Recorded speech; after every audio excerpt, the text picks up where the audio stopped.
I think you explain to me that you come to get fair. You say you get a tea to the man. After you get a tea to the man, and you come now. So what next now? And for me, I'll not fair. Nobody, you getting fair. You say asking you too much question. Hey, just me things say make it egg and bread. You bring it. Okay, sorry. Now I say sorry now.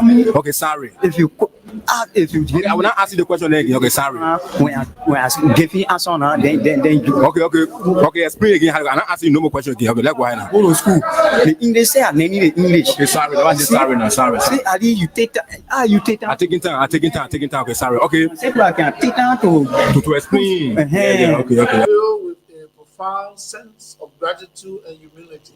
It has been an honor and a privilege to serve as your president and commander-in-chief for the past 6 years. Together, in 2018, we embarked on a journey to build a united, peaceful, and prosperous Liberia. And I am deeply thankful for the trust and support you have bestowed upon me and my administration during my tenure. As we navigate the complexity of governance, your partnership was instrumental in the development and implementation of policies and programs that aim to bring progress and development to our great nation. Reflecting on the accomplishment of these 6 years, let me tell you that I am proud of what we have achieved together. We have built roads, supported free wires and free tuition at high schools and public universities, stabilized the macroeconomic challenges we face in 2018, built hundreds of pro-poor housing units, and achieved on so many fronts that we are able to list here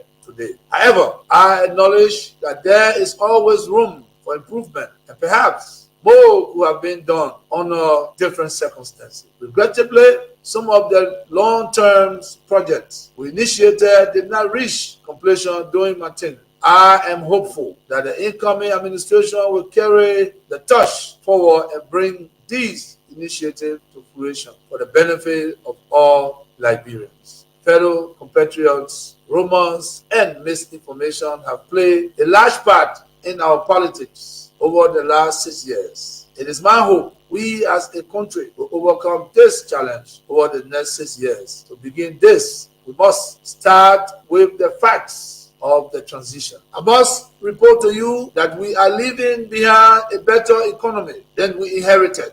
Today, President-elect Joseph Nima Bouaka will inherit a stronger economy than I inherited. There is a bigger net international reserve position than was handed me in 2018. I inherited 94,999,000 United States dollars in net international reserves. And I am handing over to the next administration a net international reserve position of 222,700,000.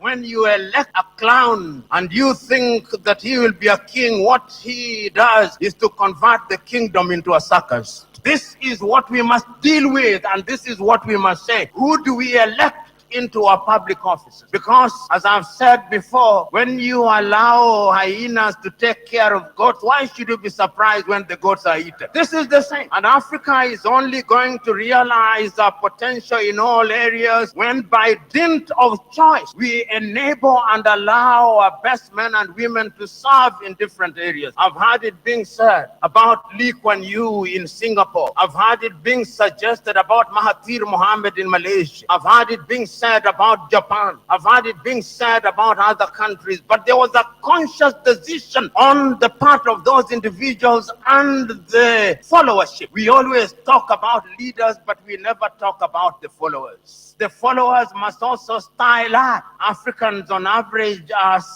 for some reason attracted to thieves. Africans are for some reason attracted to men and women who cannot serve her. And when they are not served, then they complain. When Africans are told, choose you now whom we shall release, Jesus of Nazareth or Barabbas, they say, release Barabbas. And when Barabbas behaves like Barabbas, they say, why are you not behaving like Christ? It cannot be done. in May of 2001, signed a second of two executive orders, number 13213, Defense Exhibit D310, in which it was stated, and I quote, "The government of Liberia's complicity in the RUF's illicit trade in diamonds and its other forms of support for the RUF are direct challenges to the United States foreign policy objectives in the region, as well as the rule-based international order that is critical to the peace and prosperity of the United States. Therefore, I find these actions by the government of Liberia contribute to the unusual and extraordinary threat to the foreign policy of the United States described in Executive Order 13194, with respect to which the President declared a national emergency."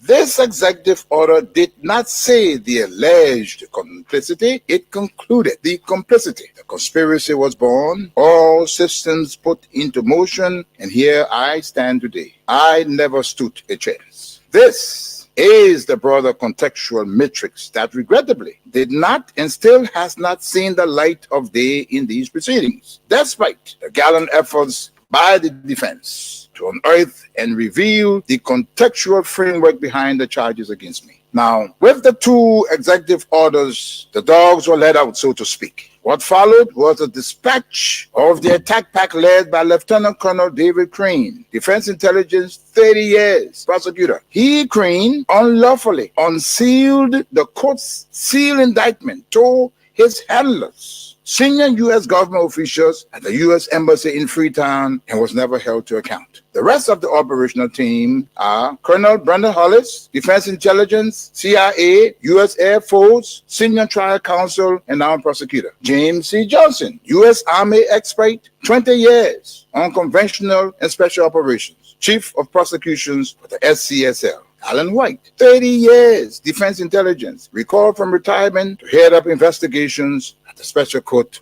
of Sierra Leone. Stephen J. Rapp came on board as chief prosecutor for a short time with experience from Capitol Hill, where he served with the U.S. Senate Judiciary Committee sometime before. It came as no surprise to me that as a reward of sorts for Stephen Rapp's diligence in the execution of U.S. foreign policy objectives through these ad hoc tribunals, he was appointed U.S. Ambassador at Large for War Crimes issues. In support of the contextual framework of politics, on February 8, 2006, Lieutenant Colonel David Crane, prosecutor, appeared before a U.S. Congress Subcommittee on Africa, Defense Exhibit D404, and spelled out in clear terms the decision taken in support of regime change in Liberia and what needed to happen to solidify that process. There was little mention, if any, in his testimony about Sierra Leone. And here is what he said. I posit that 5 years from now, when the international community is challenged by other crises, Taylor in Calabar, under the protection of Nigeria, will make his move. We will wake up one morning and watch on CNN as Taylor rides triumphantly down the main street in Monrovia to the executive mansion, daring all of us to come and get him. Unless he is handed over to the Special Court for Sierra Leone, this scenario is not out of the realm of possibilities. He then asked, how do we assure Liberia's future? And he answers that. Ultimately, he says, what we do about Taylor in the next several weeks will determine the fate of Liberia and the new administration of its president, Ellen Johnson Sirleaf. Crane then sets out several plans, two of which I'll state here. He said, first, hand Charles Taylor over to the Special Court for Sierra Leone for a fair trial, his kind of trial. This takes him out of the local and regional dynamics that is West Africa. Second, tie any financial and political support to good governance in Liberia. Time does not permit, but the exhibits are present. Not even the Nigerian nation was spared from threats and intimidation, as explained by Femi Kayode, press secretary to President Obasanjo, the Nigerian head of state, who was with him in Washington when President George W. Bush promised, and I quote, to bring Nigeria to its knees if Taylor was not turned over to the Special Court. And what happened? Obasanjo buckled and capitulated. Now, this demonstrates The significant pressure that was brought to bear on President Obasanjo, irrespective of his personal and leadership obligations to the West African sub-region. And therein lies the dilemma for current African heads of state and government, but how to enter into binding commitments and obligations with the African pairs and remain steadfast, resolute, and unyielding in their fidelity to those agreements in the face of such unrelenting and punishing pressure from powerful Western. My people, where you at? Where you at? Wake up from your slumber, stop slipping. Whip your hands, whip your hands, whip your hands, whip your. Come on, come on, come on. I know y'all sleeping now. Y'all gotta whip us some more, yeah? Okay, let's go. The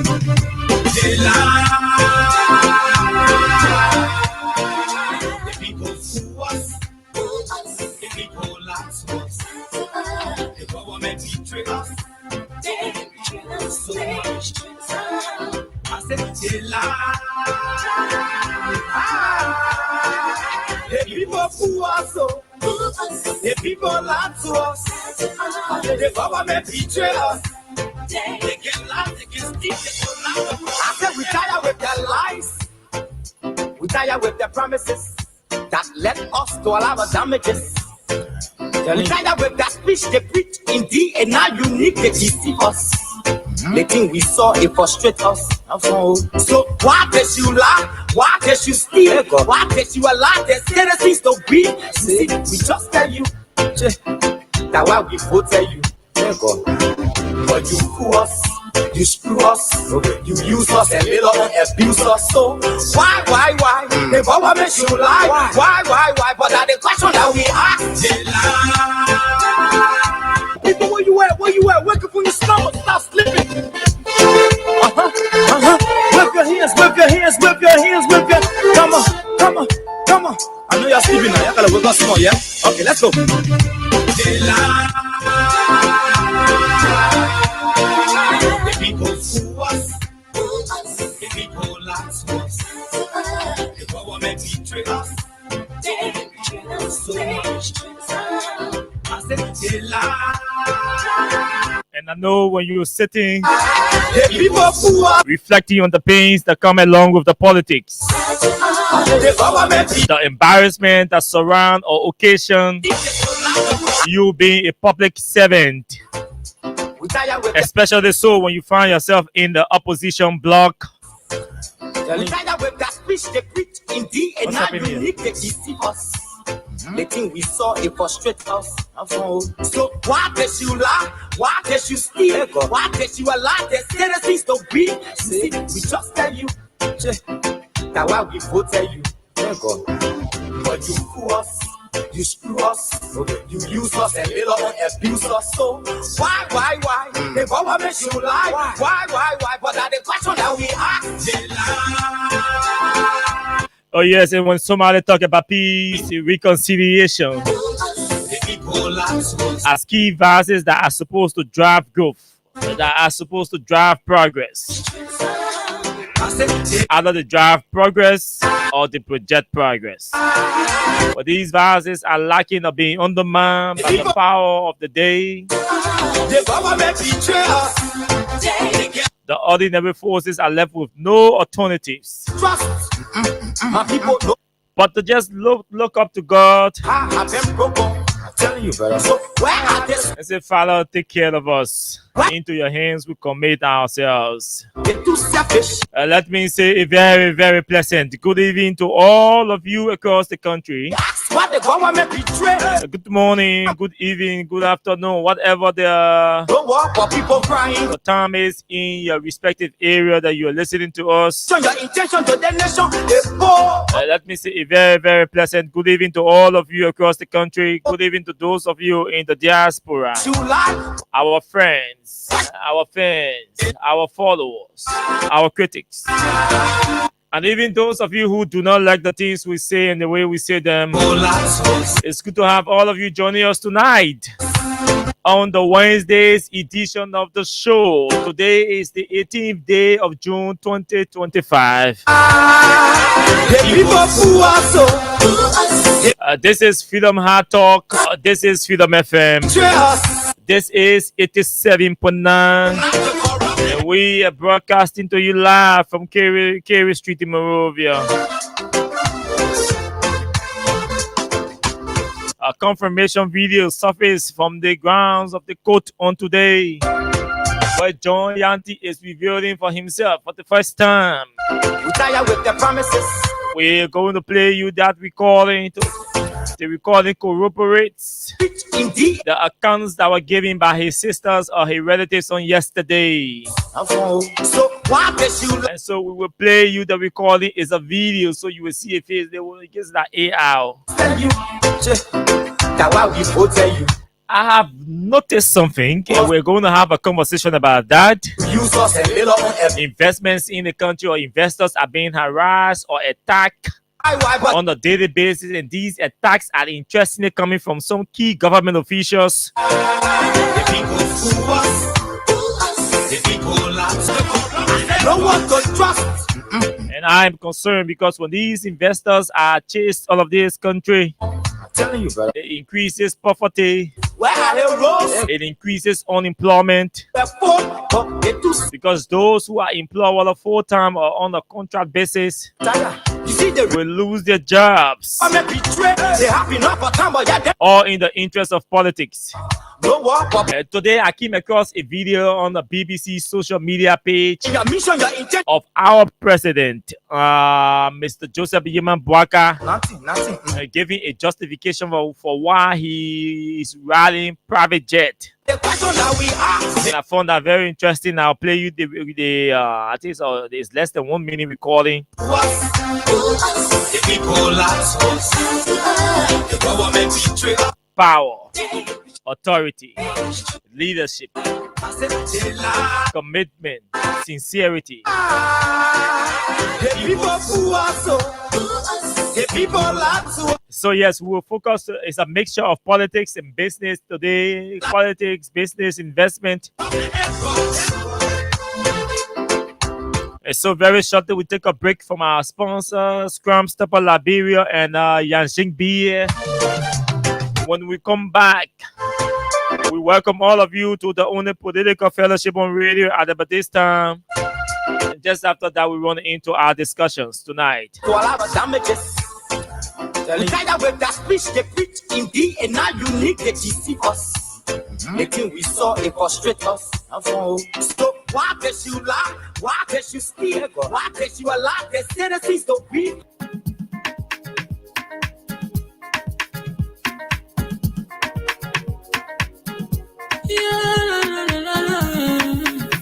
It's about music. There are crimes in many places. In every community, you can see. So if you see crime, you will report it. Don't take law in your hands for the real authority. But it can't take your law in. Crime Stopper here for us. Bringing safety to your door. Whether you rich or you poor. If you see a you must target, and I mean you cheche. Do it for your safety. If you see a don't keep it. You must call to report it. Crime Stopper, the people bringing safety to your door. Crime Stopper, stopping crime and making peace for them before. Crime Stopper Liberia, from the center to interior. Crime Stopper, keeping us safe, they're stopping crime for all of us. Crime Stopper, the people bringing safety to your door. Crime Stopper, stopping crime and making peace for them before. Crime Stopper Liberia, from the center to interior. Crime Stopper, keeping us safe, they're stopping crime for all of us. Crime Stopper Liberia is your community crime fighting partner. Don't take the law into your own hands. Remember, if you see a crime, report it. This is a message from your own self, Old Man Sam Cyan. Introducing Yanjin Beer from Beijing, the newest sensation in town. Yanjin Beer is so smooth and light. You can drink it, wake up in that morning, feeling very energized. And you wicked boy, the woman will be very happy. No headache, no eye spinning. And the Yanjin Beer bottle, it got a special way again open. Nobody will ever use you for the opener again. Very easy. Yanjin beer can be found wholesale or retail at Sir Exeter and Dongo Water, and also in supermarkets or bars around you. Reward yourself by drinking Yanjin beer, and trust me, you will be ready to go.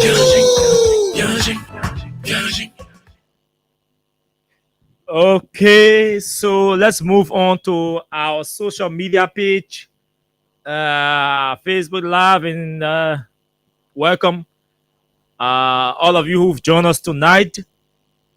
It's good to have all of you joining us on the Wednesday's edition. They say Ladies' Night, so it's already in the night. Those of you celebrating Ladies' Night, taking all of your ladies out. Those of you going on blind dates, if there are some, we wish you all of the best.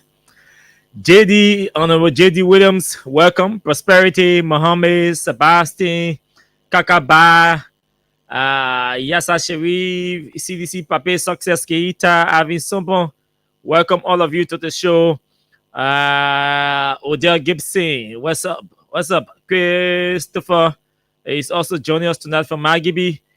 Sam, Mayu, Ralph Cooper, all of you, welcome to the show. Madiba Kuma has also joined us from River G. Dubon Hill is following the show tonight. And Otu is also joining tonight from New Georgia. Harris Saki is joining us tonight from Magibi. Emmanuel Bro, our man from way there in the US, is also following us. Ambassador Fupa is also joining us tonight from Tinkers Village. Junior Akwe is joining us tonight from LPRC. Agatha Glasgow, welcome to the show from Tinkers Village. Stevie Yakadi is also joining the show tonight. Henry To Jr., Glotto Eddie, Honorable Robert Dode, Prosperity, Mohammed, Sebastian, Kakaba, Yasa Sharif, all of you, thank you for joining the show tonight. Welcome to all of you, Ralph Cooper, Sam. Why the names are repeating? Okay, we have to go way down because the names are repeating. Yes, I have to go way down. Jerry Gay, welcome. Yes, part of the radio. Something was not right. JD Williams is say, you look healthy. Then people in position. Opposition laugh with you. Opposition laugh sweet with you. JD. Kuku Jumuku. David Kuleke say Kuku Jumuku. By the way, God is good to us. I can't even sit down here and spoil God's name. Yeah, so God is good to us. God has always been good to us. And God will be good to us. Mama Johnson, Ma Matters' son, all of you, welcome to the show, Abraham. All of you who are joining us tonight, Damilari Joseph. All of you, thanks for joining us. And I'm begging all of you tonight, Diate Tukpa, Abu Bakar Sharif, James Coleman, Limu, Cheme, Hilton Wille Jedo, Hilton for long. I'm told you are way there in Sano County. Thanks to all of you for joining the show. And please, I have one appeal to all of you. Hey, just take up your time. Just as you're joining the show, Adiu Kamara, all of you, thanks. Just as you are joining the show, just share the show. I'm sure all of you who names are mentioned just now, all of you are in chat rooms. So you can be mean with information. You all have to share the show so other people can share or experience the taste of the only political fellowship on radio. The analysis we proffer here, the fearless analysis, you have to share with your colleagues, your people around you. Don't be afraid of saying, oh, the man is not the person, the man is not UP man, so I can't invite him, or this man is not LP man, or this man is not CDC man, or this man is not an ANC person. This show is for everybody. Everybody. People say, oh, my man, you see name be called on the show, be disagree with you. I say, yes, that's the beauty of the show. In fact, Tonight, I'm announcing that we want more Hussein Kehus to call on the show to disagree. The only thing we say, hey, your disagreement must be smart enough, it must be justifiable, and it must be civil. That's all. But people, we have to encourage healthy exchanges on these political platforms that seek to shift public opinions. You know, let the UP people come here and disprove what we say, or let the CDC people come here and disprove what we say. Because we say things that will not please the CDC people at times. We will say things that will not please the UP people, the ANC people, the Liberty Party people. But the space must be provided for them to call in, or even make live appearances to express their opinions or their dissenting opinion on some of the analysis we will render here. That it helps the platform, it helps the audience, all of you, and it increases the integrity and repetition of the show and the voice, behind these microphones. So we have to encourage these debates. So we encourage more Hussein Kehu to call and all of that. That's the beauty. Oh, like we said, keep it civil. You have to be informed. You have to be well knowledgeable about the issues that you want to disagree with. Because when you call here to disagree, this platform is a reservoir of knowledge, current events. So to just call and just disagree here, you must be male. I can say who's in a man. So yes, share the show. A lot to talk about tonight. You see, I like to start with the National Port Authority. Let's start soft. The National Port Authority is in a big mess. The same way we were here talking about the Liberia Telecommunications Authority and the shady deals that were taking place or dealings that were ongoing at the LTA with the acting chairman, the former acting chairman, or the suspended acting chairperson, who made multiple references to the GSC report that indicted and exposed the acting chairman from the day he was appointed or nominated by the president. And people did not listen. And that's why tomorrow we are going to take our time to talk about Sentah report. Yes, we're going to take our time. We're going to put all of our attention tomorrow to Sentah report. Sentah has issued a corruption perception report. We're going to talk about that. I've been going through the report, and there are a lot of things that we need to talk about. So we're going to talk corruption, spend time talking corruption perception. Tomorrow, perception about corruption in Liberia. We're going to talk about that tomorrow. So we keep every time we made multiple references to the LTA and GSC audit report that indicted Kamara.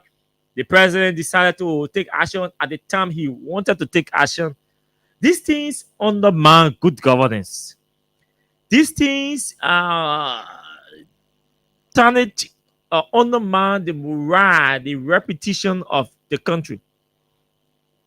And so when you see the US including Liberia on a list of over 30 countries for possible sanctions, and they're stating different issues that are visible in our country. For example, they're making reference to lack of respect for the rule of law. We can point to multiple cases that show government officials, key government officials, high-profile ones, interfering with the justice system and disrespecting the rule of law. Rulings come from the court to the extent the highest court government is on record for disrespecting those rulings and all of that. At the end of the day, you may think you're playing politics, but these things affect you a lot, affect us as a country a lot. Because my Liberia is heavily reliant on foreign aid. And then we're chasing all these different investors to come here and invest their millions in this country. These news are not good news for investors that you want investors to hear. We say these things because we love our country. If we didn't love our country, we wouldn't be saying these things. Go to the port, the gateway. They say to the country's economy.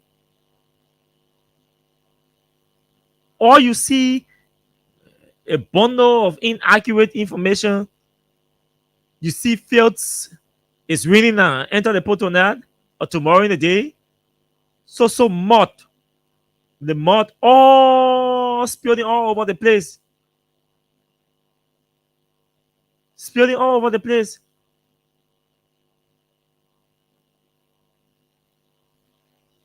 Go and see financial, see vouchers, invoices, unjustifiable spendings taking place at the National Port Authority. Honestly, you do not have to steal to be managing director at the National Port Authority. Do you know what it is for a lawyer, a law firm, to write the police inspector general highlighting, recounting all of the different interventions, the different violations, explaining, narrating exactly how the managing director of the National Port Authority duped a Chinese man. Now what they are doing is that they went to hire another Chinese man who used to be a partner with the victim to project the case to look like it was a Chinese man that duped another Chinese man. Then you want to ask yourself, so the law firm, Councillor Johnny Momo's law firm, lying on Sekou Double's name, that he would sit down as a lawyer and write formally and officially the police inspector general, complaining Sekou Double behavior against his client. Now, you put Sekou, you put Jalatel, you put Koto, you put Kawao, you put Thompson. I don't care. What I will care about is the management of the port. When the port is managed properly, all of us benefit. When operations are going smooth at the port, all of us benefit. Here are the basic questions that we are asking and the basic requests we are making. A country that is serious to fight corruption should not be having renegotiated reports, or agreements. Sekou Double claimed to have renegotiated GTMS. Sekou Double claimed to have renegotiated GTMS, CTN. All we say, Chief, can you please publish the renegotiated agreement? It is public document. It should be public document. No, you can be hiding or concealing public document. We are not the only ones complaining. The legislators are saying the deal did not go through the legislature for ratification when it is above the procurement threshold. So we are not the only persons. Sekou Double said he renegotiated GTMS and CTN contract. We say, where is the contract? Can you kindly give us a copy of the contract? Let's see the changes. You just said that you announced we renegotiated the contract. Liberia now has 30 to 35% of the contract. Chief, can you give us a copy of the contract? Let's read the contract for ourselves. Let's see what is renegotiated. So Liberia has 30 to 35% share royalty. Let's see who all own the remaining 65%. Is that a bad request? No. Besides that, APM Terminals deal also expired. Don't forget, if you have forgotten, APM Terminals deal. Sekou Double said he renegotiated the marine services with APM Terminal. It expired. Remember, we've been having problems with the marine services at APM Terminals. Now, in the contract, in the agreement with Liberia and APM Terminals, we said it is indicated that after the tenure expire, the Marine Service D expire, Liberia is going to resume authority. Liberia is going to take charge of the marine services, the marine operations of the port. We're talking millions of dollars here. Liberia has the capacity to buy cream. Liberia has the capacity to train people. Liberia has the capacity to run or operate the marine services at the port. It is in the agreement. Some of you do not know. Sekou Dougle renegotiated the marine services agreement with APM terminals. When Liberia was supposed to be assuming authority, he returned the authority to APM terminal. He returned it. Not only that, APM terminal, the National Port Authority said we are complaining about Patrick Horner's generator. Do you know that the APM terminal, NPA gave Sekou Dougle $100,000 annually? They call it gratis funds. Gratis, free money. But the poor people, they call it gratis. It's in NPA budget line. $100,000 is given to Sekou Dougle every year, annually. They call it gratis fund. Meaning, the MD can use that money at his discretion, at his will. 100,000 US dollars. You do the math. You do the math. Let's do it together. $100,000. $100,000 US dollars divided by, we divide this by 12 months. $8,333 plus. So this man takes home every month, besides his salaries, his scratch cards, all his benefits, everything. You add everything together. The 8,300 plus down there every month. So you put the money together, it's 100,000 annually. They call it gratis money, free money. Chief, there's 100,000. Every year you get 100,000 in this budget to spend any way you want to spend. Any way you want to spend it, $100,000 is in the budget for the managing director. Why will we be paying so much? Look, we pay the man salary. We gave him scratch card, communication allowance. We buy him vehicle. Besides the vehicle we buy him gas every day for his vehicle. Besides that, we also pay driver for him. We gave him driver. Besides that, we gave him few domestic staffs.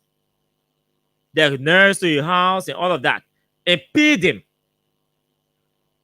We gave him insurance, medical. We gave him rights. Everything a human being needs to survive, NPA gives it to Sekou Dougle as managing director of the port.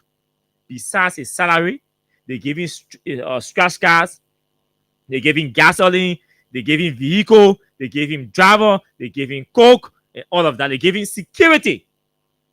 And those security guards are paid by the National Port Authority. So Sekou Dougle is not taking $5 from his salary to pay coke, to buy scratch car, to buy gasoline for his vehicle, to buy vehicle for himself, to pay his coke and pay his security. He's not taking $5. NPA pays all those people. And Sekou Dougle goes home with 20,000 minimum every month. 20,000 US dollars every month. That's the minimum he takes home. When you add a gasoline, scratch car, a business salary, a allowance, and all of that. So you give somebody 20,000 US dollars, Liberian money in this economy. Every month, you give it to him. You put it together, everything, give it to him. Scratch car money there, gasoline, everything, every month you give it to him. Then you gave him 8,300 plus US dollars. Says they 1 year. It's just for you to spend it any way you want to spend it. Anyway, you just want to be walking in Bombay County or in Rayfield or to Chevy gas station where you want to use car lots. You just want to be walking in the value money. It is for you like Gratex money. Every year we give you 100,000. You can request it monthly. It's like 8,300 plus US dollars. Besides 20 plus thousand US dollars combined salaries. Free money. Imagine a country like Liberia is sitting and say, Mr. Managing Director, let 8,300 US dollars. That free money. Spend it any way you want to spend it. It's not part of your salary. It's not for scratch car. It's not for gasoline for your vehicle. It's not for you to buy a vehicle. It's not for you to pay your nurse. It's not for you to pay your security. It's not for you to pay your driver. It's not for you. It's that free money. Just use it the way you want to use it. NBA gives Sekou Doumbé that money. Why are we wasting state resources? This man takes home that money at 8,000 plus. And they put in Buchanan does not even have that money for operation. You get one managing director 100,000 US dollars annually. If you divide that amount per month, that 8,300 plus US dollars. 1 May, the MD is taking home monthly besides his basic salary, everything combined. Buchanan Port, the whole port, Buchanan does not have that money. They allot $12,000 to $13,000 for monthly operations for Buchanan Port. In that money, Buchanan Port is supposed to buy fuel to run the port 24/7. Buchanan Port is supposed to take transportation allowance, different allowances for that same operation money because of basic operation. Buy stationery, buy printer, buy ink for the printer, or cartridge for the printer, anything that's for paper, pen, just different things, internet services, all these kinds of things within $13,000. Whole port get $13,000 as operation budget for the month. One managing director get 8,300 free money. Say, it's not part of your salary. It's not for your driver to pay your driver. It's not to pay your nurse. It's not to pay your cook. It's not to pay your security. It's not to put gas in your car. It's not to buy a scratch card for your phone. It is just for you to spend it any way you want to spend it. On Sando Port, Buchanan Port, or a Harper Port do not even have money to run the operations of those ports 24/7. And when you're wasting money paying Sekou Doumbé, that amount of money. And look, the country does not grow. The country does not develop. In the port, do you know how many bags of cement $8,000 can buy to pave to continue the pavement in our port? Bill Torres started the pavement of the port in the port. He left. Sekou Doumbé get 8,000 free money every month. We can't continue paving the port. We have to continue paving the entire inner side of the port. But we forget about that. We get Sekou Doumbé 8,300 plus US dollars. Say, just spend the money any way you want to spend it. And guess what? My UP men see nothing wrong with it. Watching someone will call tonight to justify that thing. And the people who will be calling to justify Sekou Doumbé taking $8,000 free money outside his salary, they even get racked to their home. So some of them do not even have jobs. Today, I saw my man from Do community posted, what are you calling? Nangbe. What many? I will guess the. I saw the man post on Facebook. They voted for Joe Barker, not to be they didn't vote for Joe Barker to be sitting home doing nothing. They voted for Barker to get job. Imagine Derek Nangme sitting in Do community. They do not have jobs.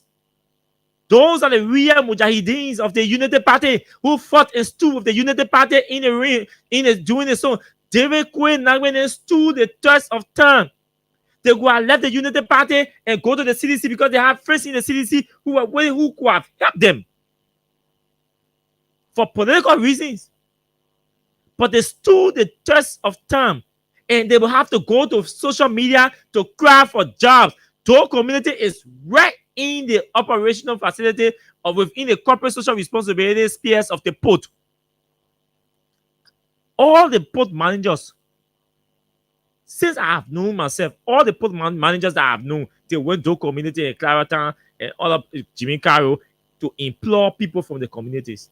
Ask Sekou Doumbé how many persons from Dole community or Clarendon he has given contract to.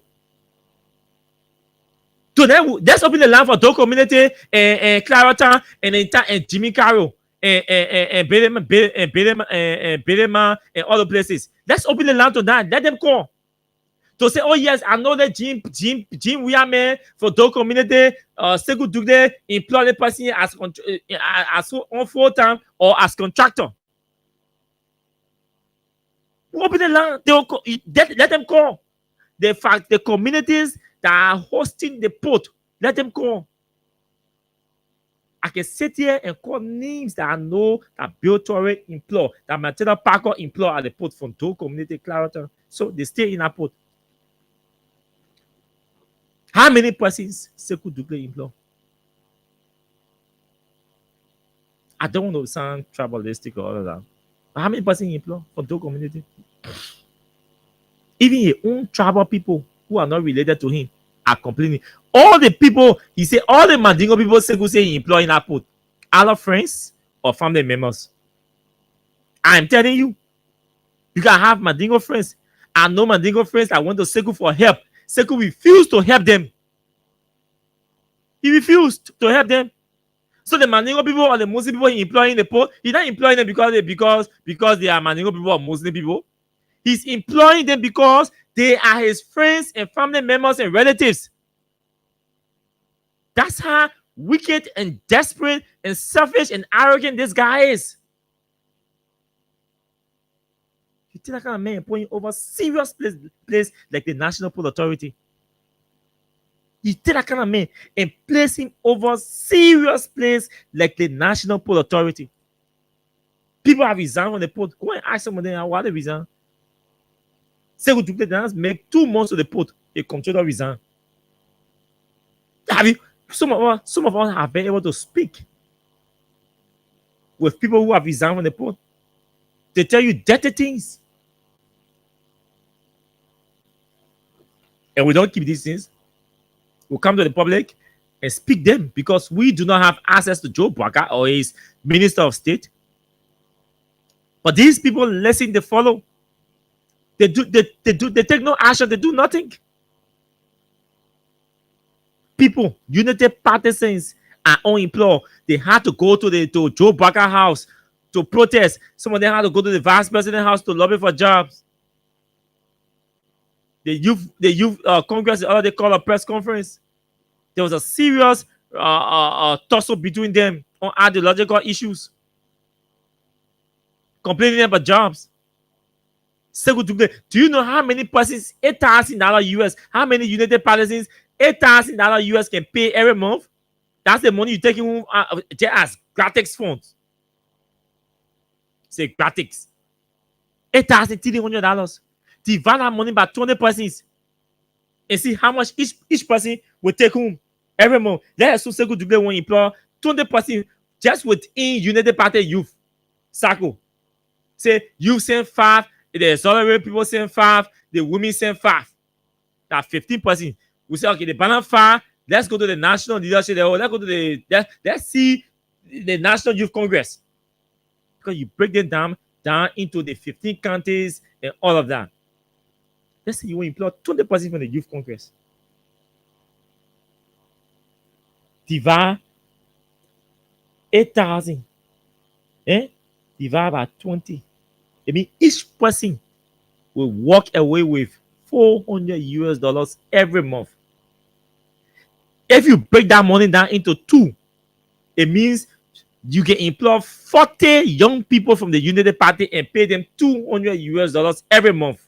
That's above the minimum wage. That's above the minimum wage. It means just Sekou gratics money is able to pay 40, is able to hire 40 youths from the Unity Party. If he say he does not want to be selfish and extremely greedy, he can waive that money. You pay me $100,000 annually. Divide that money by 12, that's 8,300 plus. It means Sekou Doumbouya is able to say, you know what, I don't need this money. They say he's rich. He sponsored Baga campaign. Then he has a job that pays him over $20,000 monthly. What else does this guy want? You can't be greedy like this.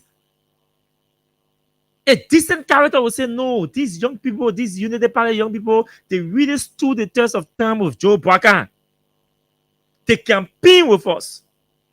Some of us campaign in luxury. People that say good Doumbouya, they campaign in luxury. David Kwame Nangwene did not campaign in luxury. They campaign in poverty. They struggle. They campaign in peace. On turbulent times. They campaign in stool of the UP. Today, Sekou Doumbouya is unable to waive $8,300 to say, let me employ 40 persons for the Unity Party Youth Congress. Amos Tuohy does not have that money at LPRC. No, he doesn't have it. But go to LPRC and see how many persons Amos Tuohy has employed at that LPRC.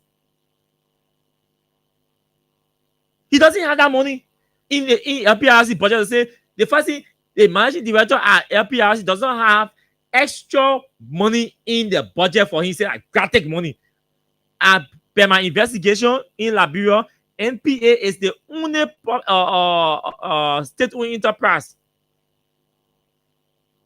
Public corporation, so it's the only public corporation that has that money in its budget called Gratics. Gratics Fund.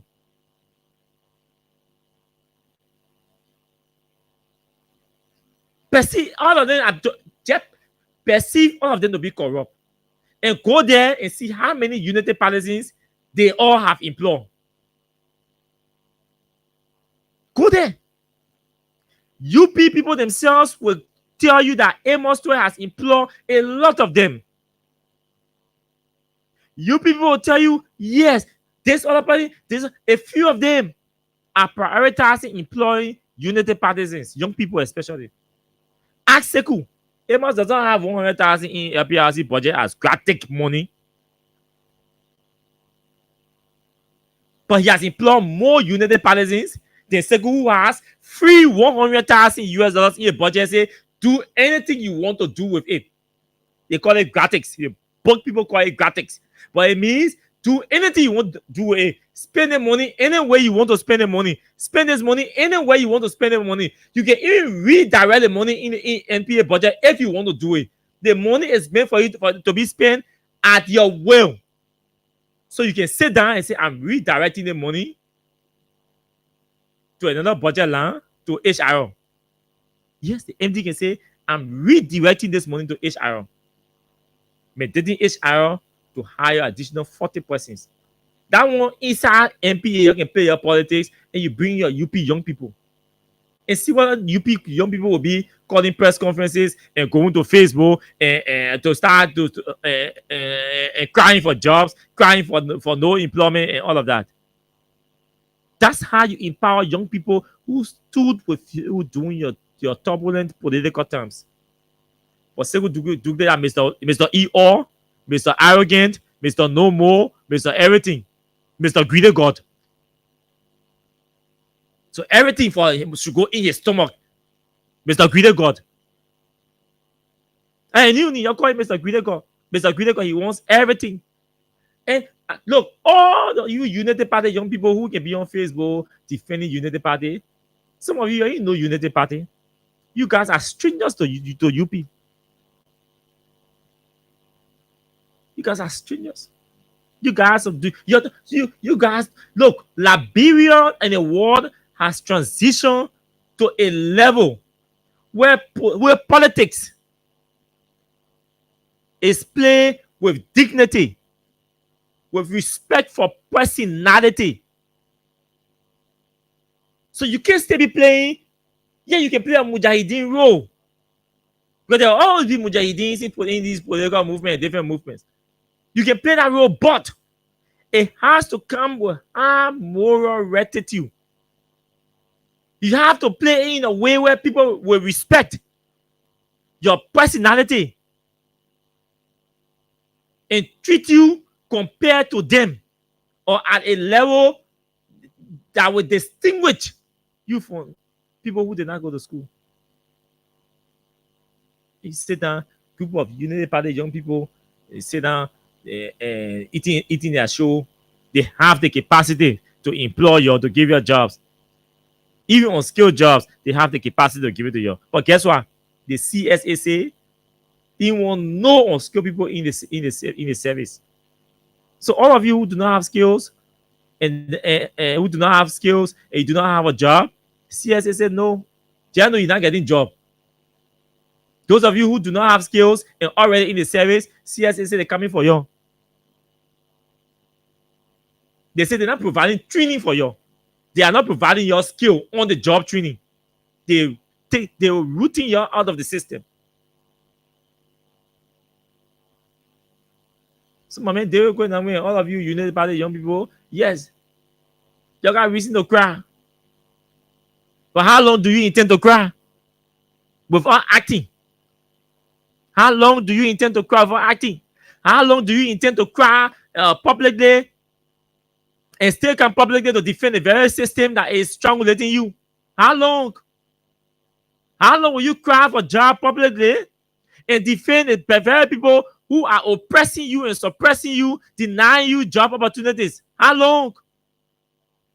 One man, Sekou Dougle, he can never deny this information. He get $100,000 in MPA budget annually. They give it to him annually. They divide it by 12 and give it to him monthly.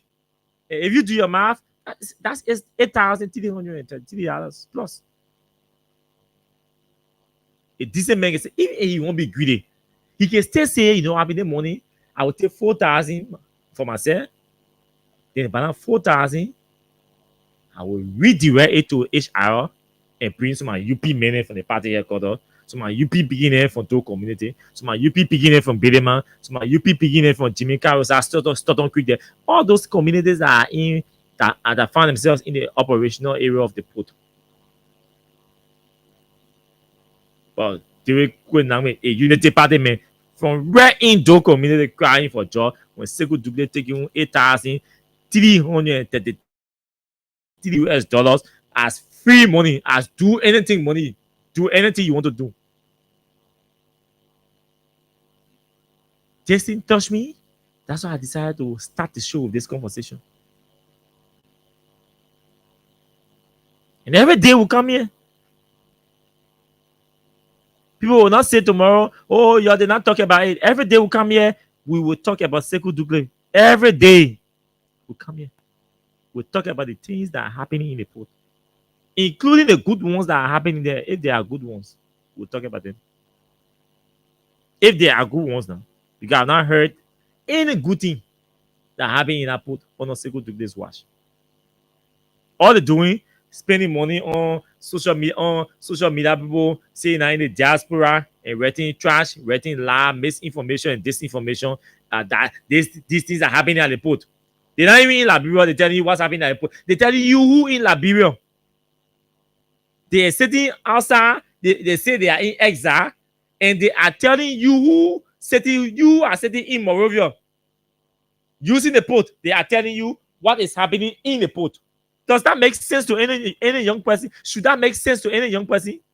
Any young man or woman with sense, can you sit down and listen to somebody sitting down in America or Europe and telling you what is happening in the port that you can pass even every day, that you go in every day to use the port? You have family members and friends who are port users, and somebody sitting down sitting in exile and telling you what is happening in the port. What is that? And some of you go on under their posts, under their comments, and start celebrating.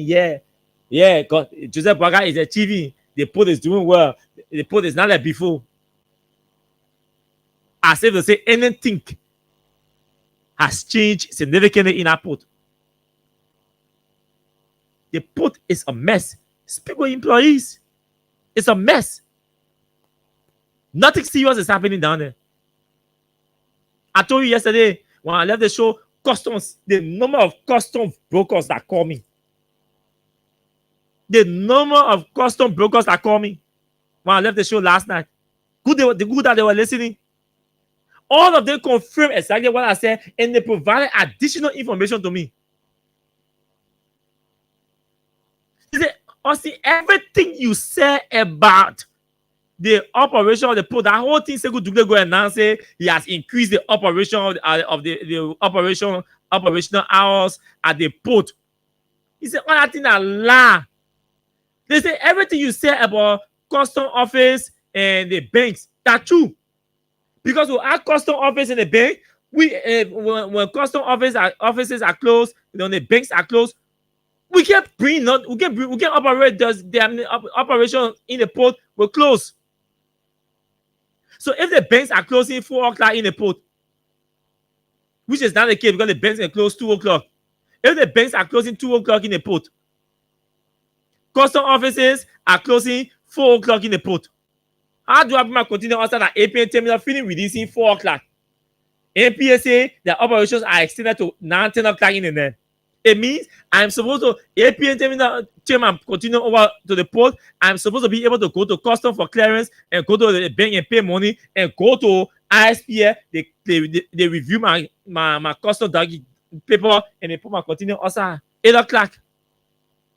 But go to the port. Go to the port. Nobody processes you at the port after 4 o'clock because custom and the banks are closed. When you see one container coming from inner port or 2 coming from inner port to now or tomorrow night, after 7 or 8 o'clock, you know what it means? It means those containers got a clearance from LRA or custom and the bank's transaction, everything. They got all that document, financial clearance and that custom, everything they got it, and they were just in the port. So they can go to the gate and show the A, they'll put that containers also. But to process, nobody processing your thing. Nothing is taking place after 4 o'clock down there. So if the APN terminal release your container by 4 o'clock or 5 o'clock, it will sleep there the next morning before you go to start processing it to clear it. They may lie. Instead, you see people trying to defend him. And the people who are defending him, they may get rich. Every time you defend Sekou Dougle, every time you go to Facebook and post on behalf of Sekou Dougle, you make Sekou Dougle 5% more richer. You gave him 5%, you gave him additional 5% job security. You secure his job to get money to get richer and keep you poorer. That's what you do. Every time you go to social media or call on radio to defend Sekou Dougle, what you are doing is you are increasing your poverty rate. You are signing a check to remain poor, to remain struggling, to remain a regular caller, and you are increasing Sekou Dougle's wealth, and he's still in power to further enrich himself. That's what you're doing. So young people, all of you have to enlighten your minds about how you defend public officials. Yes? Hey, this is my man's comedy. Say my man also is the opposition where in the opposition non-position and all the kind of thing agree. You see me? Because me, I don't lie to you. We're not suffering. I can say that, I can brag about that on radio. We're not suffering. I'm not suffering. I got plenty of options. God has been good to us. God has given us many options in life. Some of you do not have options because if some of you have options, no offense to you, you will not be going to social media crying that you not get a job. That's because you not get option. Some of us got options. Some of us on the day we decide to support United Party, you'll be crying for a job on Facebook and all of that. Will be wearing close to going to the office that we want to work to. So sit down and think. All of us, all of you young people, sit down and think. Think thoroughly, think critically. I mean, should I be the one defending the man who making him thousands of dollars monthly when I do not have a job? Sit down and ask your conscience. Allow your conscience to speak for you, to be senses in your head. Should I be the one sitting here writing on Facebook defending a politician who he I can be cry? Some of the men who defending Sekou Dougle, some of them other than Sekou Dougle, some of them are cry. Who told you because if that man can be managing director, you can be managing director of the port? Because he has the privilege to serve does not mean you cannot be. Doesn't mean you can be. So you all have to think, rethink, in fact.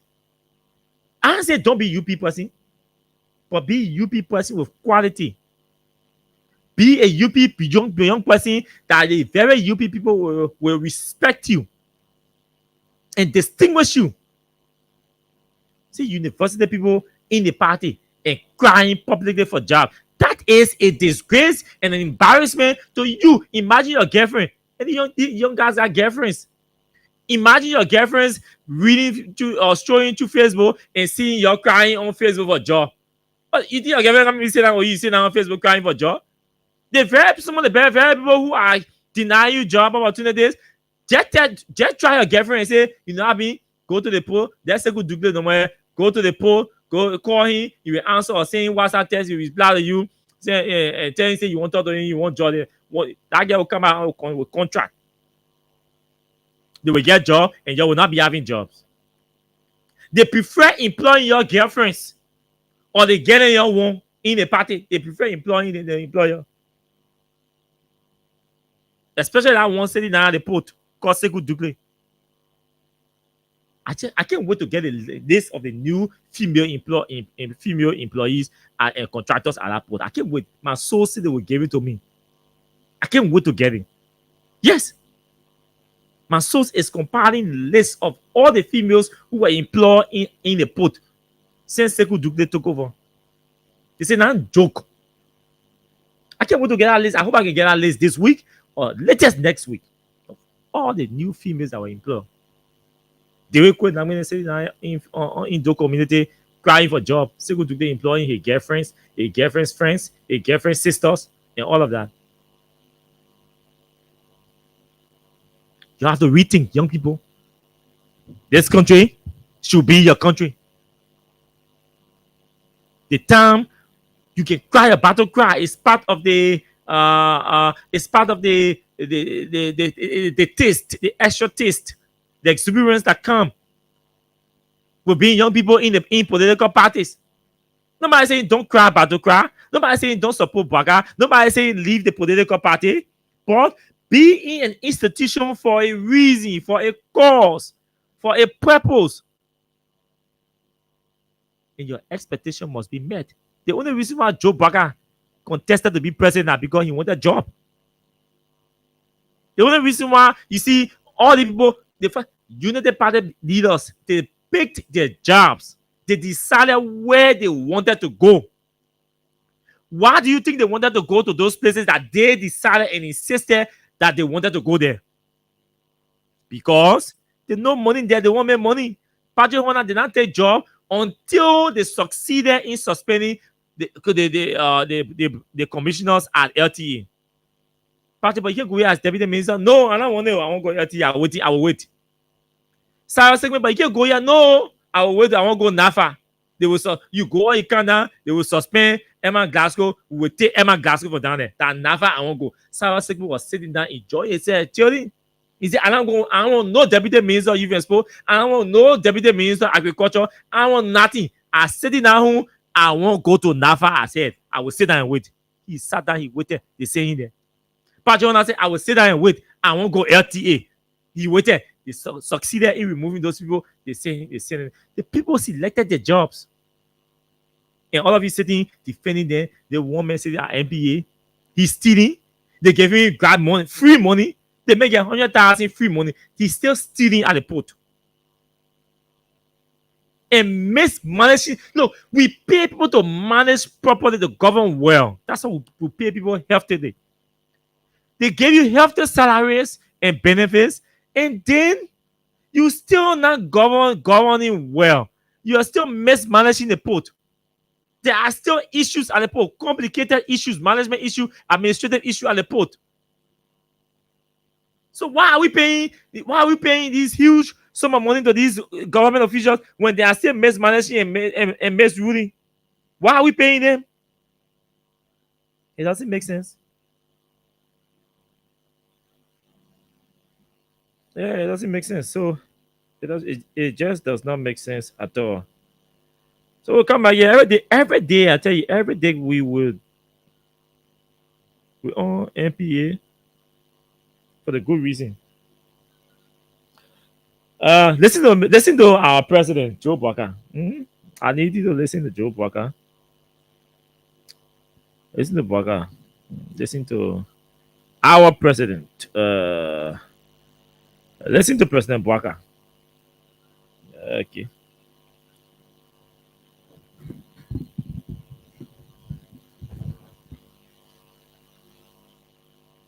You to say yes to the referendum.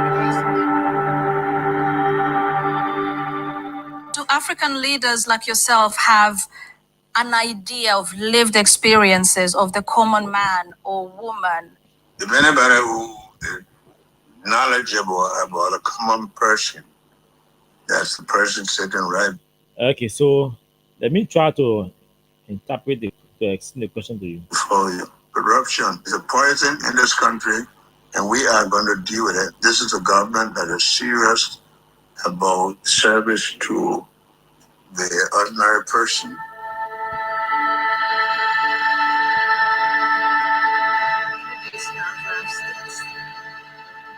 We still do have a very strong relation with the United States. We believe that Liberia first. We think as Liberians and what is best for our country. I do not ride private jets just because I want to ride them. Yeah, Joe Walker. The president said this is a BBC BBC News Africa documentary. Our president says he does not just ride private jets because he wants to ride. He said, but there are occasions that it becomes necessary. But there are occasions that it becomes necessary. They want a video, we're not seeing. I can assure you that we are not here to misuse resources for any purpose. Mr. Walker said they are not here to misuse resources for any purpose. Misuse resources for any purpose. Sekou Dougle are just one example of misusing resources for any purpose. You take MD gain 100,000 everyone outside his salaries and benefits. You say you're not misrule. I mean, you're not here to misuse resources for any purpose. We were at the verge of spending $85 million US in this country for yellow machines.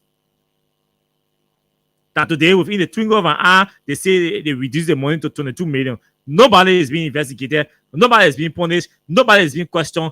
Everything is still okay and fine in Joe Baga's office. He's telling the BBC here he is not here to misuse resources. You see how our leaders cannot be sincere to themselves and to us? Listen.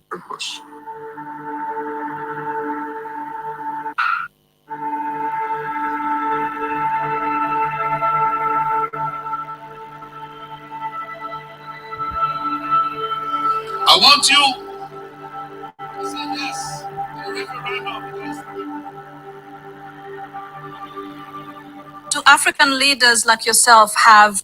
This is the question that Victoria Nkonda. Victoria Nkonda is a BBC presenter.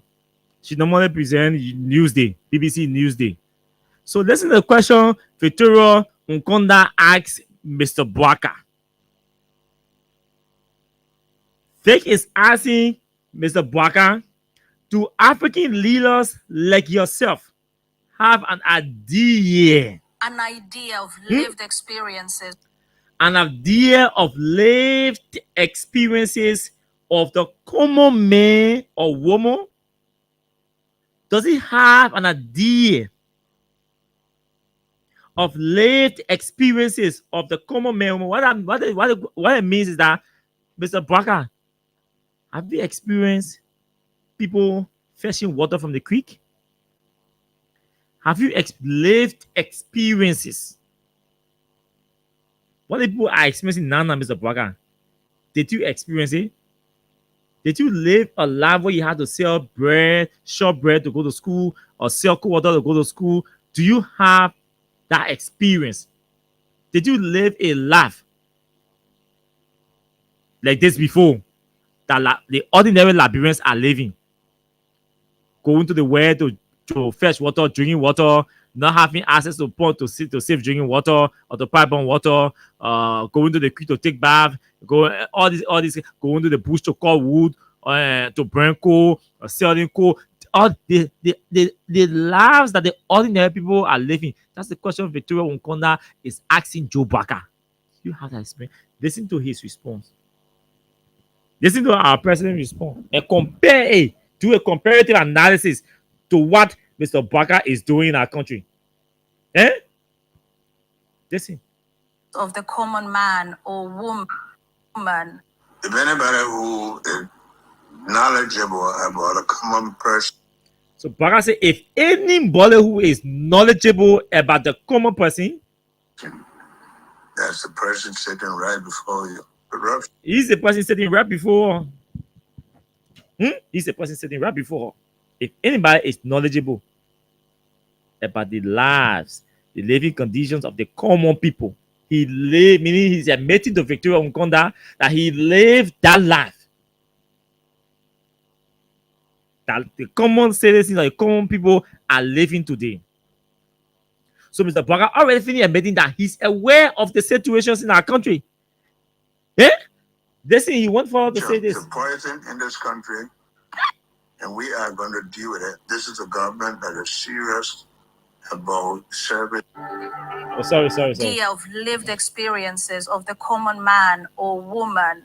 If anybody who is knowledgeable about a common person, that's the person sitting right before you. Corruption is a poison in this country, and we are going to deal with it. This is a government that is.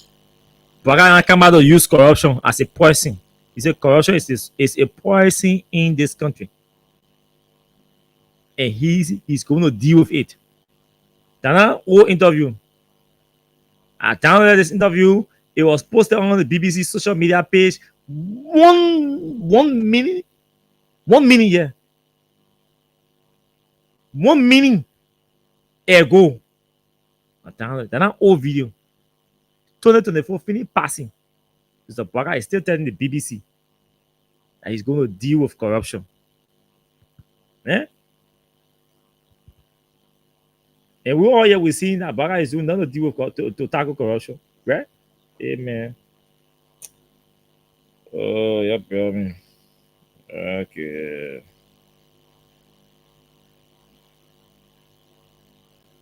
Okay. Serious about service to the ordinary person. The Barker says his government is serious to service to the ordinary person.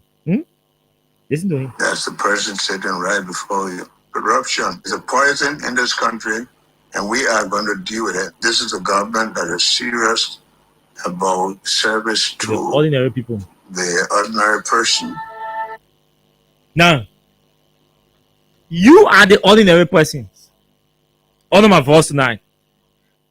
Those of you listening to us, you are seditious, you are unity partisans, you are ANC partisans, you are Liberty partisans, you are some of you are government officials, current government officials, some of you are past government officials.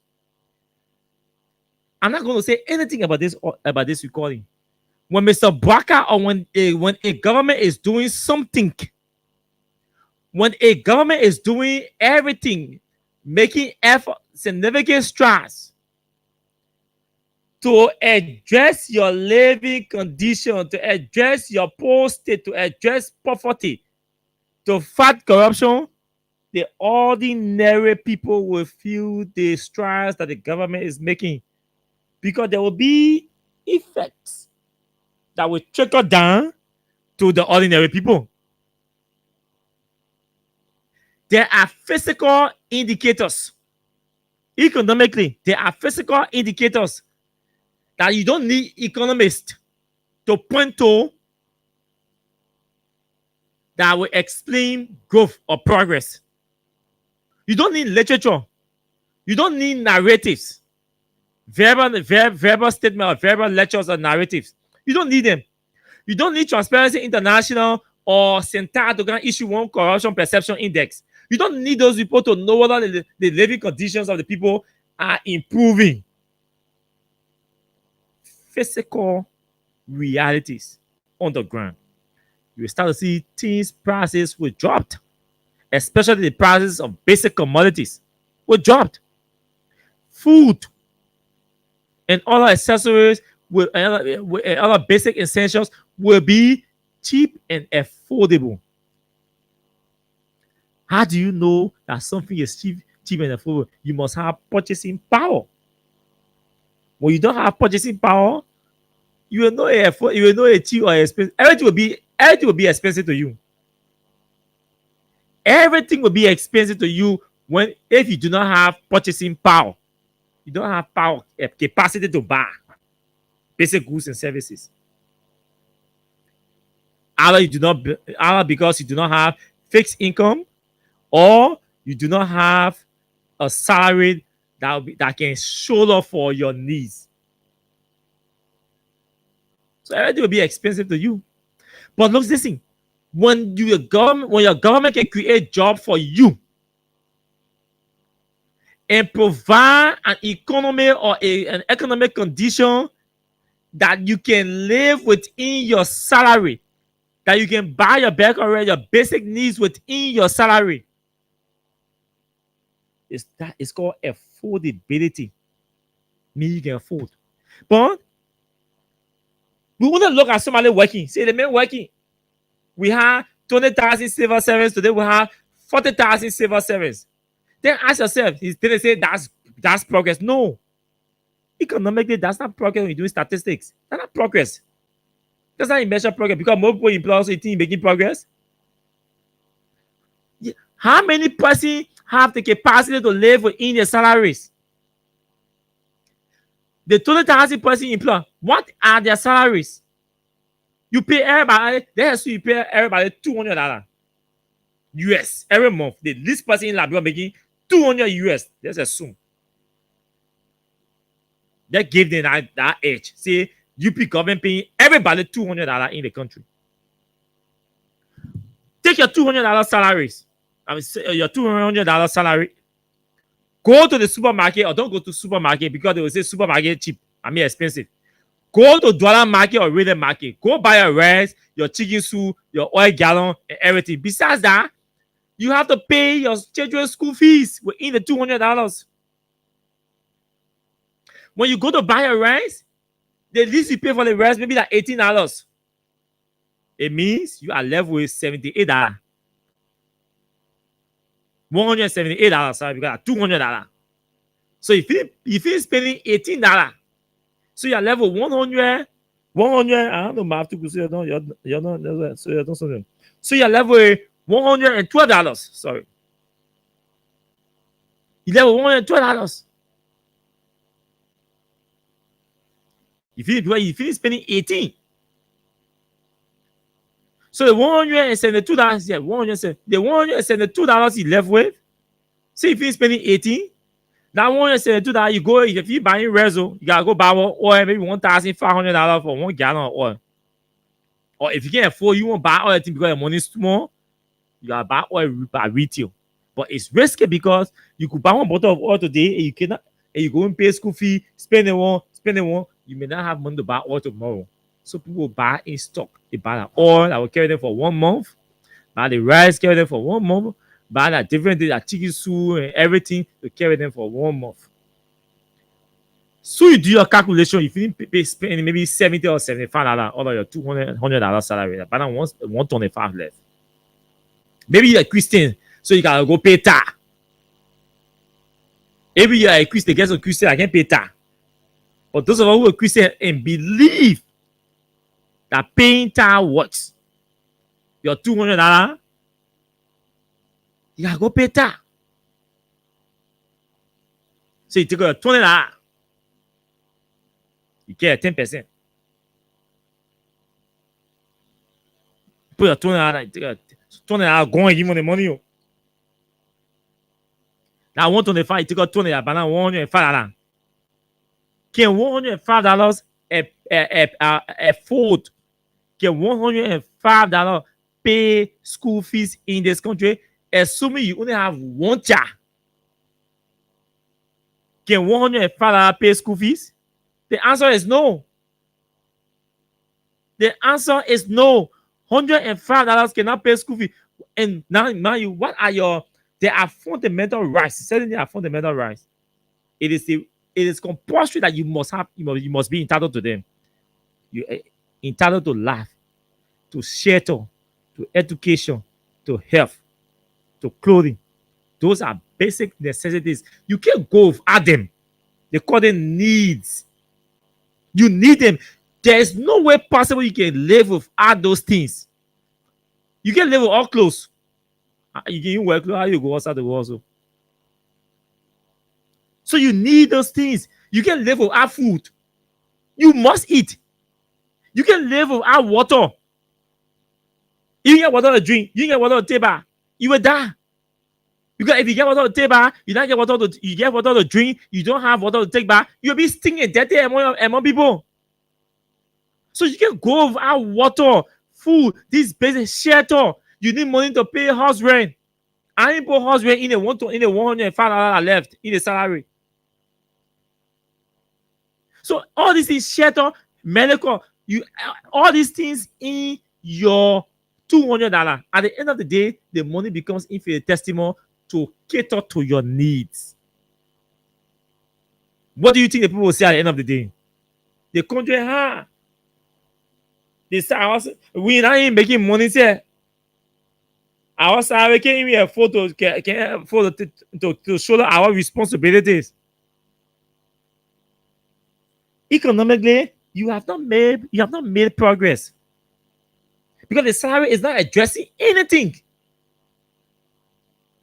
Your salary making is not addressing anything. You're working and you're still struggling to pay your house rent. It means shelter. Your comfort to shelter is at risk, at a potential risk. A high risk, so not potential, but high risk. Because as soon as you go pay salary, now as soon as you say, go over our $5 room. $5 room, you can't find $5 room anywhere. It means you have to go in the slum community. You and your children go and live in slum community. As soon as you go in slum community, because you begin $200 and you get a full $50 or $100 to pay rent for per month. The moment you get a nickel, you go buy pay for a nickel room in our slum community, you already gone into poverty. You make it $200, but you're living in poverty. Because the environment you're living in, that only poor people can live in that environment. You live in that because you cannot afford a better shelter, a better home, a decent home, a conducive home. How do you measure progress? So will you call that progress? The government is making progress in the fight against poverty? No. So these are physical realities that economists, I don't know what political economists will consider indicators. These are indicators economists will consider. So when I hear people talking about corruption, perception in there, I'm like, where are these surveyors going? What is the sample size of the survey? What are the questions being asked? How are the questions being asked? Who are those asking the questions? Where are the how can you convince? What's the repetition of the institution or the individuals that are doing the survey? Because that's what will convince some of us to believe in this in the data that in the data that you will publish. Yes, because we need guarantee. Say, so when you ask 10%, and all 10%, 8% say corruption too high in the country. We do not have anybody monitoring you. The data collectors or the data collectors in the field go say, somebody say, yeah, the country is too high, the country is poor, the country is corrupt. The person interviewing you say no, the person say the government is doing well in the fight against corruption. How do we verify that? How do we verify that? So we have to be careful how we just take report and run around with it and start celebrating. We have to be careful. So Mr. Barker has not done anything significant to tackle all the major vices that are affecting this country's growth. Whether it's the fight against corruption, whether it's targeting unemployment, whether is targeting accountability, improving on accountability, whether how can we even talk about accountability when even Joe Barker, we have to fight him, we have to fight him chasing black again later on the car before he even declare an asset. So what do you think Sekou Touré will be holding on to a contract, an agreement between two competing the country and another company that is supposed to be public document? He put it in a coat pocket, he pass it on with it. He said he can't give it to nobody, like a private property. What do you think that is so? Because that's a culture, that's a standard we set for governance in this country. That public documents should be kept secret by the heads of entities. The president said doing it. So what do you expect? So, Mr. Barker, that he told the BBC, I mean, it's untrue. We disagree with you, Mr. President. We respectfully disagree with you. You have not done anything significant in this country to fight or tackle corruption. You are fighting corruption cosmetically. You are targeting critical voices or opposition people who are perceived to be opposition in your government, and trying to entangle them with corruption issue and dismiss them only because you do not want them in a job, not necessarily because you have anything to prove that they are corrupt. That's not fight against corruption. That's a good do here. Lawyers, everybody, lawmakers, everybody accusing the woman of doing different of engaging into different terrible and bad governance practices. Lawyers say in do challenge me and be. Lawmakers say they may go and renegotiate a contract that should have come to us and it did not come to us. These are bad governance practices. Barker has not done anything, has not taken any action. It's also a form of corruption. They have administrative corruption. And Mr. Barker goes to the BBC and tells the BBC that he's doing this and everything to fight and tackle corruption. BBC said, yeah, what to do, sir? You got people, I'm sure you got correspondent. You have capacity to verify information. BBC has something called BBC Verify. They can verify video footage, photos, all these kinds of things, content. They can verify. BBC Verify. They're able to verify video and say, yeah, the video is coming from Gaza. Or the BBC can go and verify the video. Yeah, the video is actually from Gaza. They got BBC Verify. So if BBC is serious, they will come like people to say, to can verify or speak with people. But they didn't have PR video. There's a PR video, promotional video for Barker. So yesterday we spent a lot of time talking about the case involving Fonati Kofa and others. And but something came out today. And I'd like to we'll close the show on it today. We'll close the show with this. We told you everything about John Yanti, the man who they say is accused, is one of those accused of burning the Capitol building and all of that. We played a video of his sister yesterday narrating how their brother's life is in danger. They are being threatened. The brother is being offered 50, from 50 to 100, from 100 to 150, from 150 to 200,000 US dollars to lie on Dixon Sibu and Fonatine and all that. We said all of that yesterday.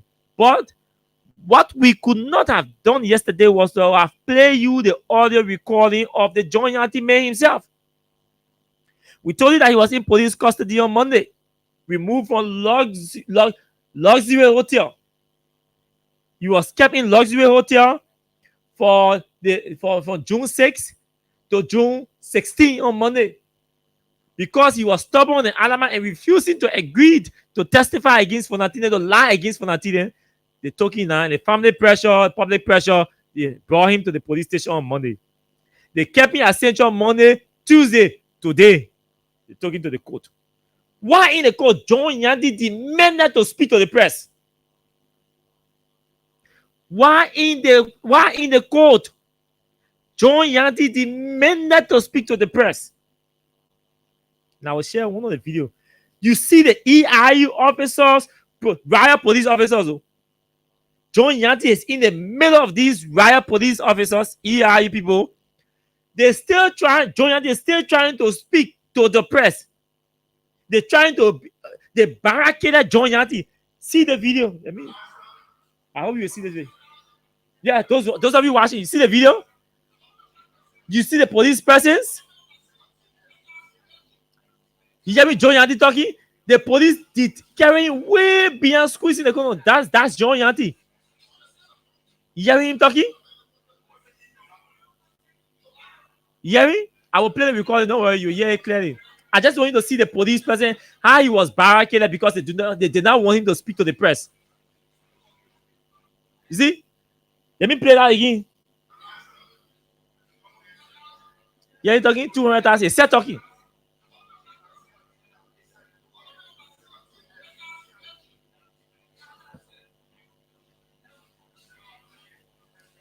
He's going.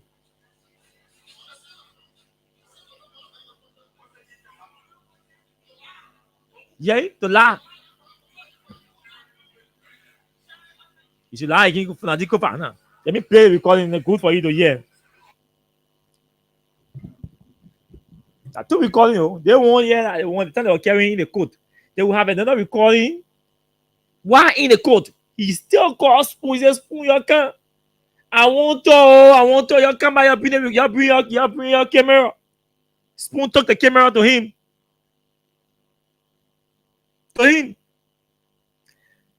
So that's what John Yanti was saying in the midst of these armed police officers.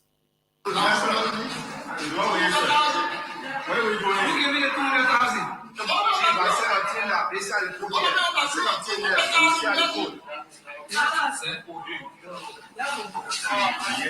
Now they're taking him. They are taking him in the court. Why in the court? Listen to what he said. Why in the court? Who are engaged you?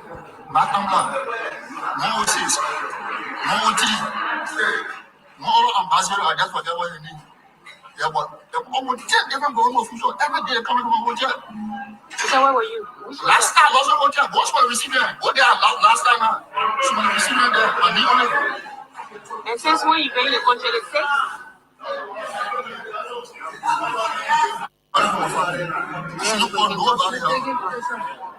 You know? But they said they have investigation. You need accusing people of the one happening to escape. It's a blatant lie. It's a lie coming with the belly of the devil. You get everything, you get him 200,000 now. In other years, I see get 2 years. Who are engaged you? Matamla. No 06. No 03. No ambassador, I just forget what you mean. Yeah, but almost different government officials every day coming to my hotel. So where were you? Last time, also hotel. Boss were receiving. Now, let me say this to you folks. There are some things that we could not talk and we didn't talk. And for obvious reasons. You see, some of us have been around for long and we understand a lot of things. So when these kinds of cases are ongoing, it's good we allow the state to play a role and do what is right. But we've reached a point where we know now that the case is extremely political, is intended to satisfy, to appease the president. The intention is to damage Fonati. Fonati is the target here. And I'm very sure that some of these lawmakers are even aware that they're only using them as sheet. But Fonati is the target to destroy him. John Yanti is close to Destiny Sibo. As Sibo begin, I'm our friend. They're my friend. We know him from the good time. I regularly we can operate regularly. Eh? So you see the connection, you see the strategy. Let's get the people in. See what our chairman always means. You are campaign manager for Fonati. So okay, he said link them. Use them. He said use them. A picking in, get a picking in, and put them in, and put them all in a sync category in a web, and justify why it is possible that these guys could be used since they are distant to Fonati, but they're close to Sibo. They could have been used to bring the Capitol building. Now, the government, I can say this, the government have been struggling for evidence. There is a guy called Amos Kofa. Amos Kofa lives in Simple Bridge. He's famously known as Raquel. As I speak to you, I'll be able to confirm this information tomorrow. As I speak to you, I'm not even sure Amos Kofa left this country out of fear that he will be tortured. The first thing, the John security went to Amos Kofa's house at night. All of them, they covered their faces, just like ninjas, and went to Amos Kofa's house. Who is Amos Kofa? Jason Sibo player on the Old Timer team. Caucus, Sipo Caucus. They went to the man's house at night. All of them covered their faces. State security go arrest somebody armed person. They cover their faces. Nobody in the community can see them. Amos Kofa managed to escape the house that night. They didn't get him. From that day, Amos Kofa said to myself, he said to himself, they kind of move I saw. Many can arrest me for something I don't even know about. I don't even know about you. The many can, they all tell their faces. They hiding their faces. Again, I finished seeing the thing. I can't go take myself over to police. They can't in the deal. They can't in the net. They tie their faces. All of them tie their faces, cover their faces with ninja stuff. And I go take myself over to the man say, he said that is they're walking in the lion's den. Besides that, the minute looking at it, terrible that they kept me in the net. What they are going to do to me? Where I even know they carry me? Where do I even know they are going to carry me? All the net cover their faces. The whole community that day in Simple Bridge behind Mago Plaza was upside down. People were in fear. Like they are going for armed robber or a murderer. Amos left. Since that day, Amos started running away. They jump behind John Yanti. Now, what the day is, I think about two weeks ago, in broad daylight, Amos Kofa left the country and left his pregnant woman in the country at the very house in Simple Bridge. You know what the John security did? They were brave to go to that girl house in the day, broad daylight, to go arrest the girl. They say on the instruction of an authority for the National Security Agency, the NSA.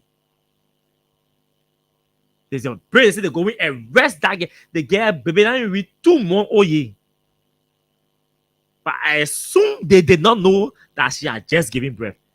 Imagine, John security didn't get intelligence. They're going there to arrest the girl. According to the girl, they went there. They apparently they moved the saw in because somebody was giving birth to the person even go 2 more. Yeah. So what they did to her, they took her phone and carried her phone. They took that girl phone and carried her phone. She said they issued threats. They intimidated her and they threatened her. They carry her phone. See, yeah, I'm the fine girl today. I can nothing to do. They made my boyfriend.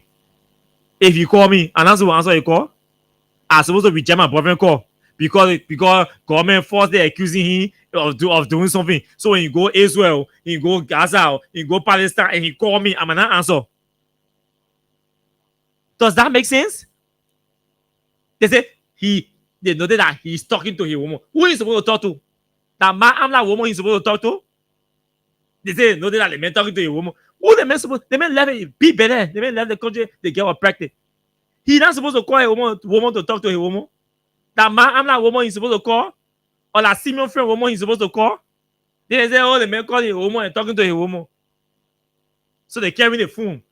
When they carry the phone, then they will know where the man is. They took the girl phone and carried the girl phone. You guys about my boyfriend? He ain't talking to me. He ain't talking to me. What did I get to do with that one? What did I get to do with your capital building thing? And I even know big capital building located there. I've never been there. So I'm not talking to my boyfriend, my son pa, my daughter pa, because he running away. So he can't call me. You take the phone and carry? They took the phone and carry. They want Amos Cover too. They went to the house that night, destroyed the place, took the simple picture from in the mail. They made living in District 16. He knew Sibo before Sibo became representative. Sibo buying football boots before he even became representative. And he got plenty of football players in the success of football hub. He got plenty of current and former football players who are a beginner and a friend.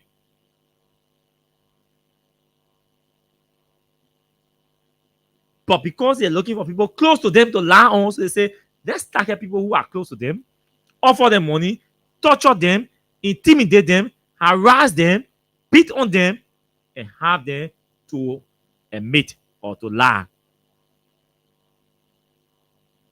And this is wrong. Every day, this is a, oh, but all saying, they didn't happen to me. You can't say anything about you on the radio. I say, wait. Because it doesn't have national security implications. So we have to be careful. But at this point, I've just given up, and I can say to all of you, this is a useless and wicked venture organized and on the instruction of Joseph Boakai to incriminate and damage Fonati Kofa. Nothing else.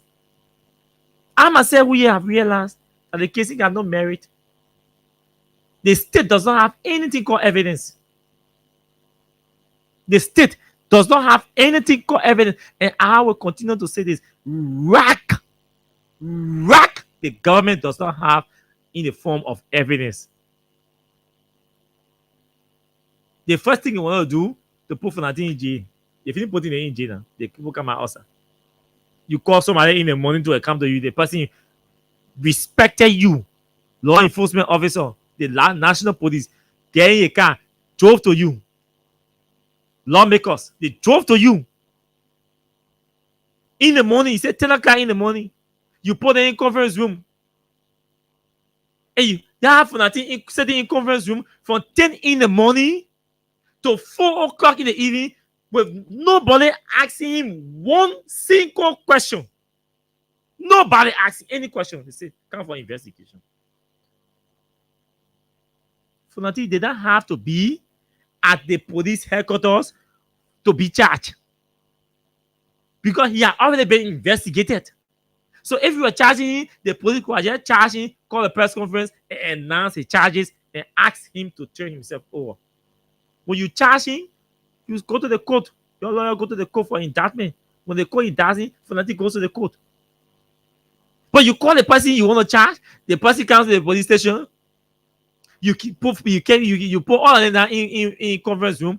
You can't ask them one question. You go, you come back, you call Destin Sipo. the same question you asked him before. You ask him the same question. Okay, you go, you come out again. You ask the same question again. You go, you come out. You ask the same question over and over and over and over. No new questions were asked them on the Friday they invited them. Nothing. What's my kind of say picture? Do you know this person? Yes or no? Do you play? Can you recognize the voice? Nothing like that. They just kept the people because the intention was put them in jail. The government has achieved them. The African country on the UN Security Council has achieved. They put them in jail. Africa's then chasing wealth.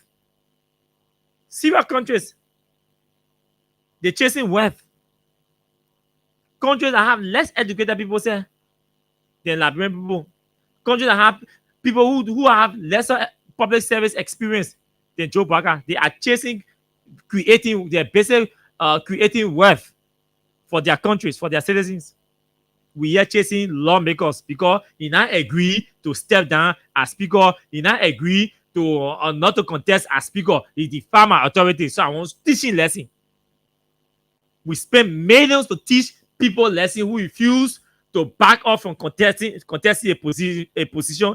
Then we go to the international community to beg for money to come back here and invest in agriculture. Hey, what kind of backwardness is this? We're not serious people. I can say that our leaders are not serious. They're not ready. Look, our leaders, Liberian officials preferred living in a chaotic environment that will scare investors away and be celebrated as the head nigger in charge. Than to focus on creating wealth for our country. You see, Baga said everything is okay in the country. The country is on a red track. One investor, Ivory Coast attracted over, I want to be exact because I know the fact checkers they can be listening to the show. Ivory Coast attracted over, let me just say over 40 billion. I'm not too sure. Let me get the exact figure. Ivory Coast attracted over 40 billion US dollars in foreign direct investment in that country over the last 3 years.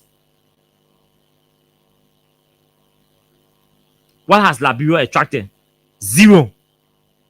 Go to Guinea. Rio Tinto is investing. Hey man, y'all don't need to hear me. Rio Tinto is investing. Stop calling me. Rio Tinto is investing 15 billion US dollars. As part of that money, they're building a rail with a length of 670 kilometers. 15 billion just on rail infrastructure in Guinea. Only rail infrastructure, Guinea attracted that investment 2 years ago. You see, 2022 when Ivory Coast was attracting over 40 billion foreign direct investment and Liberia recording zero. Guinea right here in war with a junta, under a junta, Guinea was able to attract 15 billion investment in her country. And they are building 670 kilometers of rail stretching straight into the Atlantic. The rail, and then also refurbishing the port. Building a port that will stretch into the Atlantic. Transport that. The company has not even started. The company has not even started any commercial money activity in Guinea. They're still investing in the infrastructure because what? The junta, the Rio Tinto should have begun commercial operation in March of this year. You know what the junta did? No. The investment here will not satisfy with the progress, the pace, the construction of the rail. You're moving on a slow pace. So, each will not allow you to start commercial operation in March. We'll suspend it. The junta leader halted the operation. So, you're moving too slow with the investment. how you call that? Yes, a junta, but that was a decisive political decision that was made that will not hurt the company and it will not hurt the government. It will not hurt the company. It will not hurt the government. The people, they didn't go start fighting the company, causing the company, calling the company criminal, accusing the company falsely, spreading misinformation and disinformation like the people that Yan trying doing here to Metasti, lying on the company and trying to undermine the reputation of the company. No. He said, no, y'all hot commercial activities until you can speed up with the technical work. Because the pace is too slow.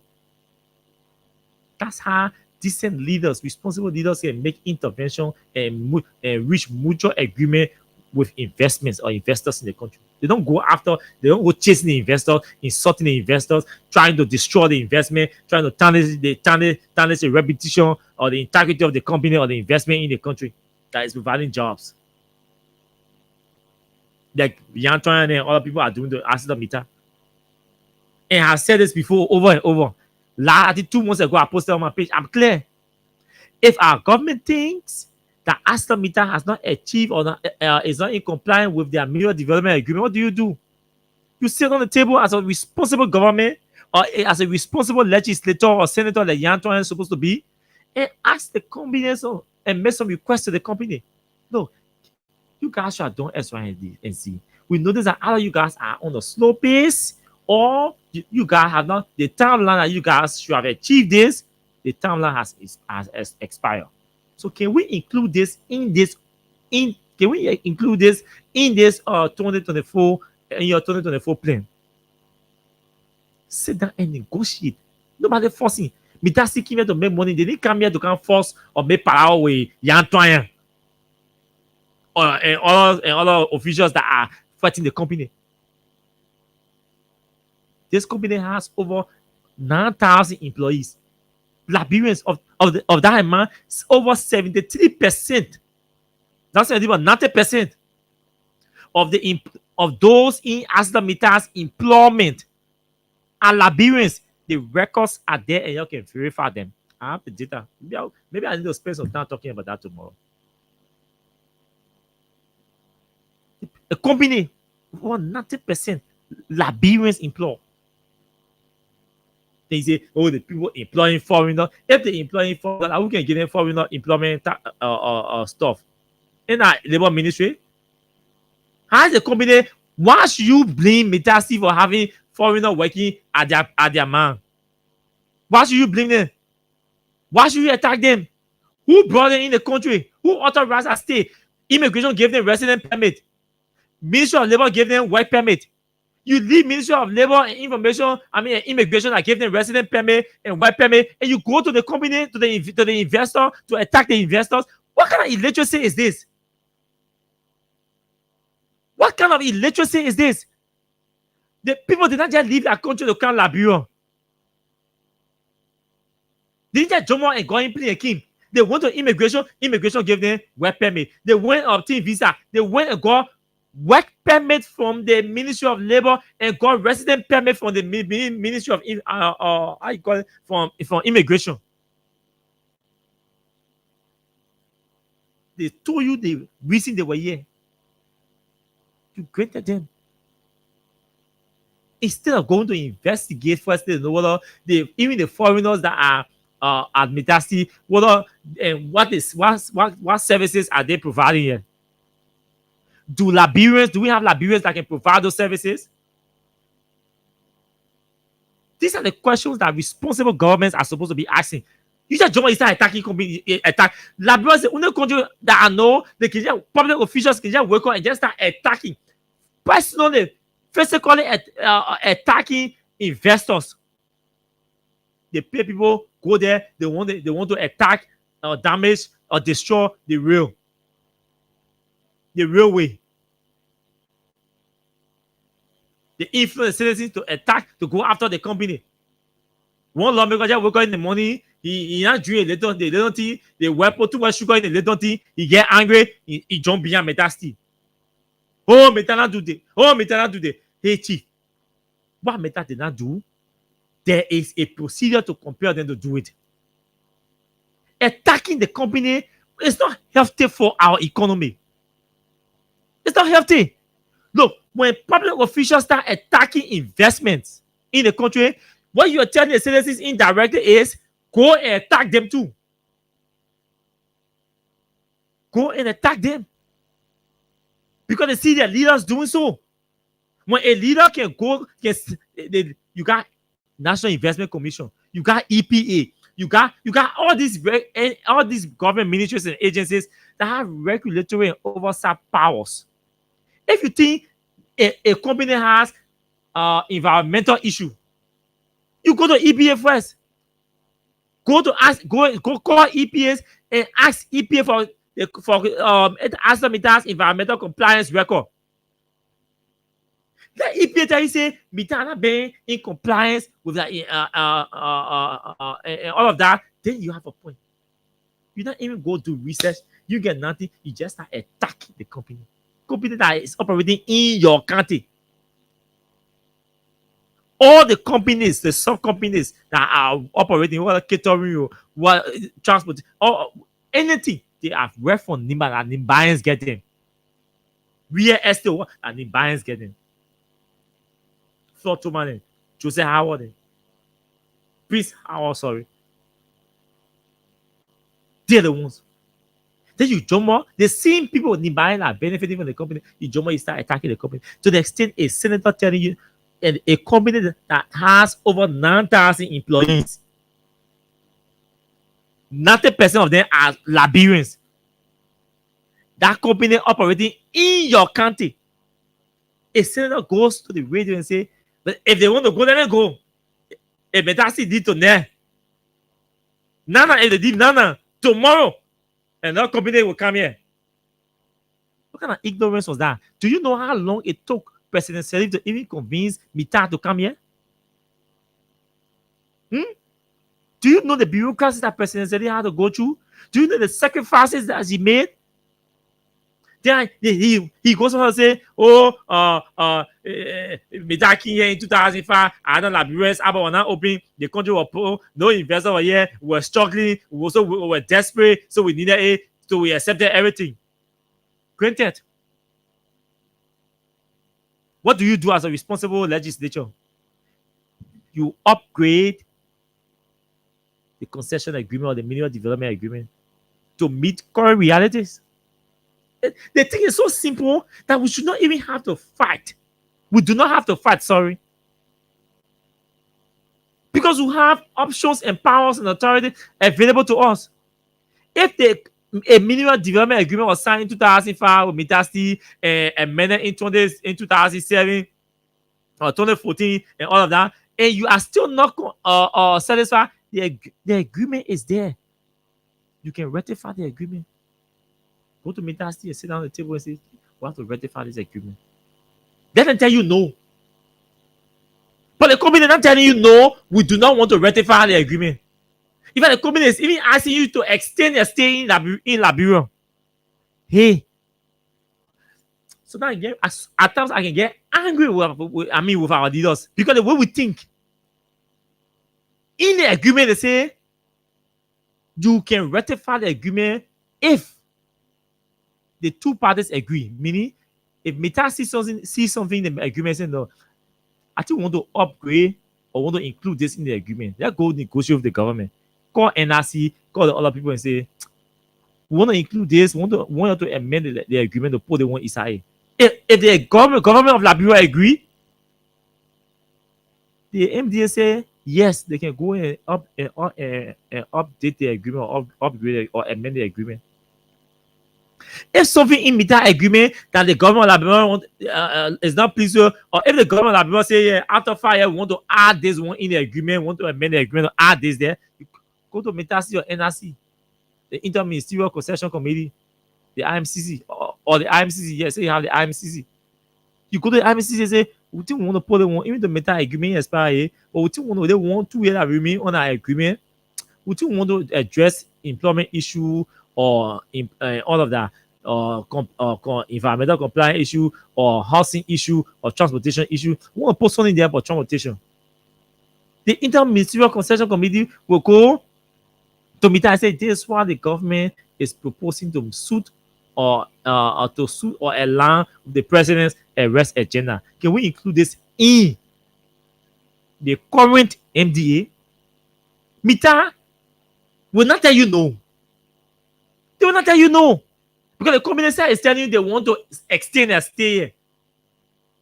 So a company that is telling you they want to extend their stay in Liberia, isn't that an opportunity for Liberia, for the Liberian government to sit down on the table and renegotiate a deal that will suit and address the challenges or the complaints or the crimes that all these lawmakers say they have with the company?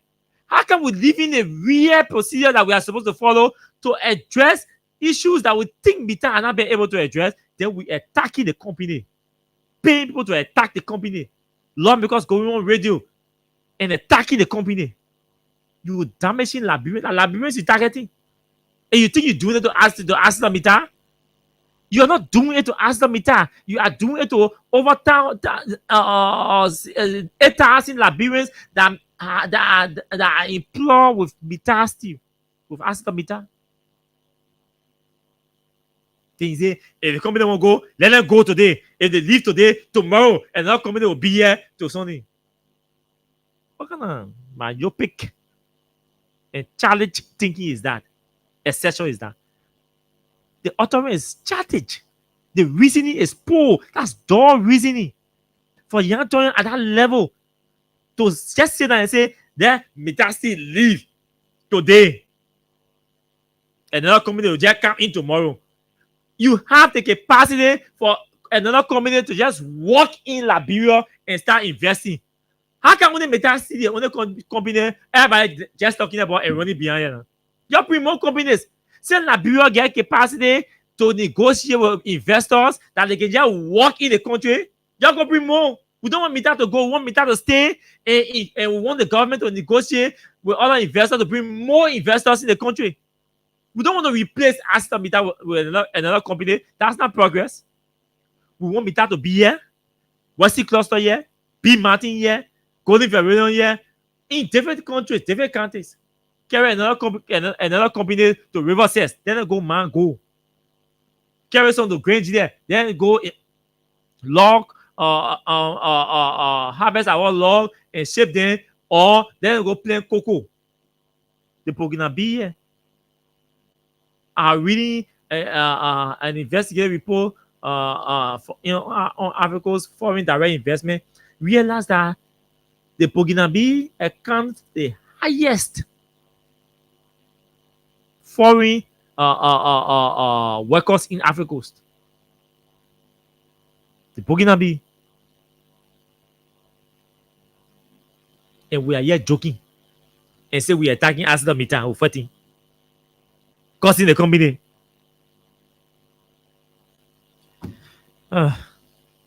Liberia, we're not ready here. You're attacking Fonatikova. You're not thinking about it. These are the things you should be thinking about. Negotiating with Mita Steel, Western Cluster, and B Martin, and you just chasing Fonatikova and dating people to put in jail, paying, offering some other $200,000 on Fonatikova and all of that, putting it in luxury hotel and all of that. Look, we're not ready, man. We're not serious people. Our leaders are not serious. I'll just take 5 calls and go home. 5. Our leaders are not serious. Trust me.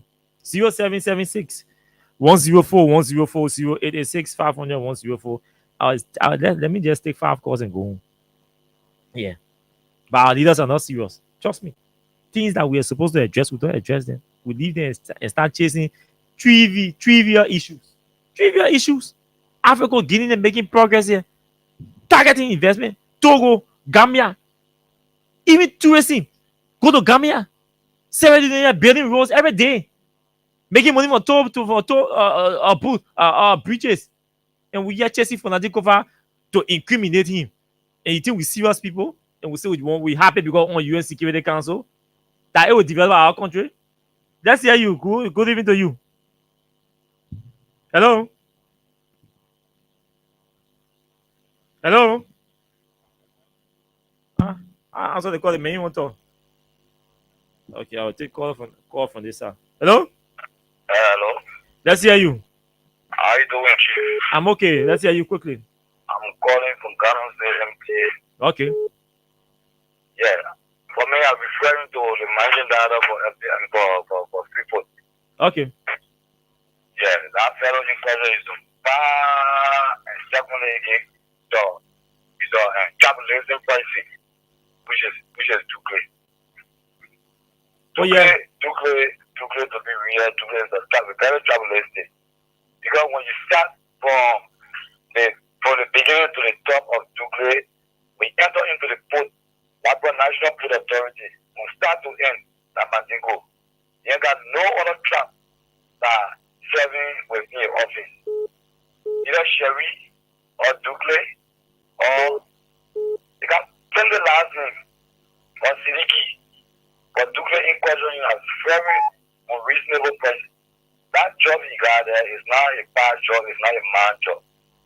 But he cannot travel. You are not in the sense he got in that position, he has 1 year going to 2 years now. Center of the president, they don't carry any different trap that closer to him. That's bad. That's bad. Thank you. Let's take the next person. Good evening to you. Go ahead. Thank you. This is Susan Kill. I listened to the talking points, but I want to see specifically the one I had to do, like this John guy was talking about. So, but in fact, going there, I wanted you to just put that guy in check. Referring to a particular group of trap, it was not fair on his No. He didn't refer to a particular group of trial or anything. He said Sekou Dougle is tribalistic. Yeah, he said. Yeah, you are not referring to. No, he said Sekou Dougle is tribalistic. He didn't attack. Yeah, so Sekou is not. I was not saying anybody can attack any trial and say anything. I was listening to him keenly. He said Sekou is tribalistic. Okay, maybe another person will call and make that clarification, but that's what he said. Yeah, he said all the people Sekou employing down there are people from a tribal background. Yeah, he said that's why he said, yeah. So he didn't attack that. Yeah, so that's it. Yeah, so moving forward, I'm not a legal person, but I have legal friends also, and I've spoken with some of them. So this entire case with Fonati and the other guys, in fact, the government accused this John guy that he was he is a facilitator who collaborated with Representative Dixon Sibo. Hey, my man, let us only see about man. I thought you called about economy, can't talk about Kufak. I mean, let us only see about. Okay, so no issue. Your government, your government has Sibo. Your government has Sibo. I'm actually not you. No, so your government got few serious people, but plenty of serious people in your government. Let me tell you now. No, including all of the lawmakers, right? All of the 73 lawmakers we are right, and the 30 senators. Because even what you're saying, right? It boils down on the people representatives. So the president cannot tell Meta that you have to do X, Y, Z. It is the lawmakers that will instruct them to do what is needful because they are the direct representatives of the people. In Nima County, there are 9 districts in that place. And all of the now representing 2 senators, they represent the people. They have to sit around the table and tell Meta, hey, my friend, this is what our people say, and this is what you need to do. And besides that, the people tell you they want to stay in the country, they want to extend and stay. So all of the MD will come to you. You will have your whole public hearings. You will have an opportunity to make input. So why are you attacking the company when the company will have? You have to rectify the people MDA. So in fact, like they are expressed interest of renewing. Now, what the representatives need to do is to have a town hall discussion with the people. Exactly. And start to understand that plan. But now they will sit there, do nothing. At the end result, they will sign, and somebody will say, "Oh, the president, yes, he have to sign on board." And they will go down the president. They will say that the president wanted him. You know how this is how this is going. So people don't understand some of the things. Yeah. But it's good to educate our people, so they can get understanding of some of those. Thank you, Hussein. Let's talk to Mansisi. Mansisi, go ahead. How you doing, my son? I'm fine. Thank you for joining the show. Hear your voice, yeah. Look, that man who still came on the show. Don't mind who's talking about our resources here. Don't mind who's secure. He works to play on the platform. He's talking about defending government. What the government is doing is wrong. They're talking about why you always attacking Usinkewu? Yes, because you can talk rubbish. Why we always attacking? Oh, you gotta respect the man. You have to respect the man's opinion. Yeah, my son, he will respect me when I said I want to. You will respect me. Okay. You can't say bad to me. All So right. my son, you know what I'm saying? Look, my son, let's be real here. That man and that people is untouchable. Let me tell you this. They may pay for their jobs of one kind, but nothing will happen to him. What I'm putting is suspending them, right? But it's not happening at our place. What you do like that in there, you ever see that? That means untouchable. I just blood, nothing will happen. Our country will go down the general quarter. We are going to enter government, state government, like we're going to for 4 years today. So we'll go through it. So no matter let fully walk up music. Oh, Mazizi. Now your son, I give me. Yeah, but he gave me. Now your son, now, but he gave cause your son now. You can't do nothing, sir. You can't defend Robert on the show. The Bawase parents should not provoke their children to anger. You will not say it to me. Yeah, you will not say, but the Bawase should not provoke the child to anger. What you do is for especially with that water. Don't forget the power 40 But well, you know, it's not. The men are black, man. You draw we are almost. So why you get issue with them?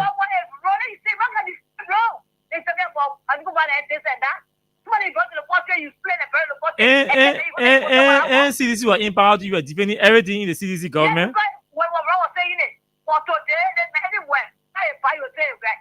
They all last about you, let me see the pocket. Why have you seen today, my son? You enjoy why have you seen today? They say, well, already posted, man, for a place on the say, oh, you're not going to see what pass over the place. Why have you seen today? Can I see any going to the post? We're not happy today, Anna. They got to rubbish. No stress, person. Thank you, Mercy. You still trouble in Mercy's here. Hello? Austin, how you doing, sir? I'm okay. Let's hear you. Well, Austin, thanks for having me on the platform. Austin, I'm Ellis Kolu calling you from Nima, the Joseph, the Representative, State again tonight. Good to have you on the show tonight from Nima County. I can see that you're following us live also via the Facebook. Yeah, Austin, for the past 4 or 5 years, some of them, when I was picked up on Freedom FM and that was King SFM. So, Austin, before going to the top here, as my friend and brother, I would like to give you some pieces of advice. Quite recently, the other time, you were a Trump at that station, your vehicle was burnt. It was all because of you speaking to the society for the Labrador people to understand what is affording to this country. This is the same way we are not in the studio. We contributing on a daily basis on various media platforms, making our people to understand what is affording to this country, making the people to understand how the broadcast families and Labrador people to benefit, and they are not able to meet with the people demand. I'm asking you to give me a piece of advice. Using cable, you're getting a lot of credence to this thing. Using cable, this is none of media response tool. Using guy is the government is not using as the government office. When you consider the planning as media response team, please, as you're over there, the information continue to go loud. Now, the most rather day platform can be restricted. Some of us will play our radio also to radio the channel for people to understand. But what I'm noted on you guys and your computer get good at the Uzi. And you're not better than some of us. I want some who could do our data on a daily basis. Uzi is not supposed to be nothing to what the platform. I want what if you even not good at the end of the day, the message they're pushing out there, you will always come to your messages at the end of the day. I want you to not understand what you're saying today. I'm telling you what we're expressing outside of Puerto Rico. Please, if Uzi come to this show, you're not contributing in the issue of the Labrador people, don't be taking out. Okay. Uzi is not giving anything that's better to this station, please.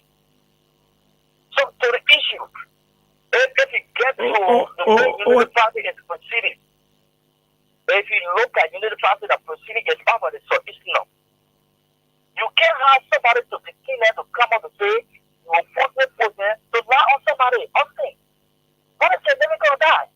You just mention other countries are progressing, making our country to develop. Nigeria is not progressing that way. You have Senator Nyako today. Let me tell you something. The reason you see our Senator kids wanting a moral on mental thing is where they can get a vote for the general people. Because whenever they speak, whenever they are speaking speaking the issues of the citizen in Nimba, people will feel that yes, this man, when you get out there, you always speak for ministry to do the right thing. You can remember when the black person was senator, at the time you were about to betray him. Yeah. You can remember that, right? He left for Monterrey with him and on a rejected quarterback. It was a focused question about that. At the end of the day, when you gain your vote for Nimba, he remains silent. So the guy using mental issue in this country to kill a political relevance. It is that attitude to say he alone will speak that ministry will lead the country. Your personal belief in quorum. Your personal fair to the public. Mental fear over performing. When you come in everything want to be speaking, that one after Kubasek was then a advocate. One time you're paying the same for law. Take the mental fee, keep the neighbor. They are then get the work that the 2 million neighbor are received for mental fee. What they can put that? What the first thing can benefit from the 2 million they are benefit from mental fee? You don't come up because they want to give political relevance. So please, I'm calling upon you. Don't get that credit to that Undiga. Thank you. Thank you for having me. You're always welcome. We have to go home. So yeah. Oh, my man, J Baba. Okay, this song will take us home. J Baba, where are you? Cap with a J, no side G. International, baby. They say they want new press, so we gave them the new press, so what's the price in your grave? Oh yes, they say they want new prezzo. We gave them the new prezzo, but they stay crying, say they're hungry. But they stay crying, say no job. Give us 7 and take it big. They step in your house every day. We not talk. Many thanks to all of you for joining us tonight. Those of you who listen to us via the radio, the online radio, YouTube, Facebook, and the manual system. Thanks to all of you for listening to the show. We shall be back here tomorrow on Thursday by the grace of God. Until we see you tomorrow night. Do have yourselves pleasant moments in your respective areas. My name is Austin Kawababa. Plenty people they import 40. One man taking 45K. Don't say stand, no rules in place.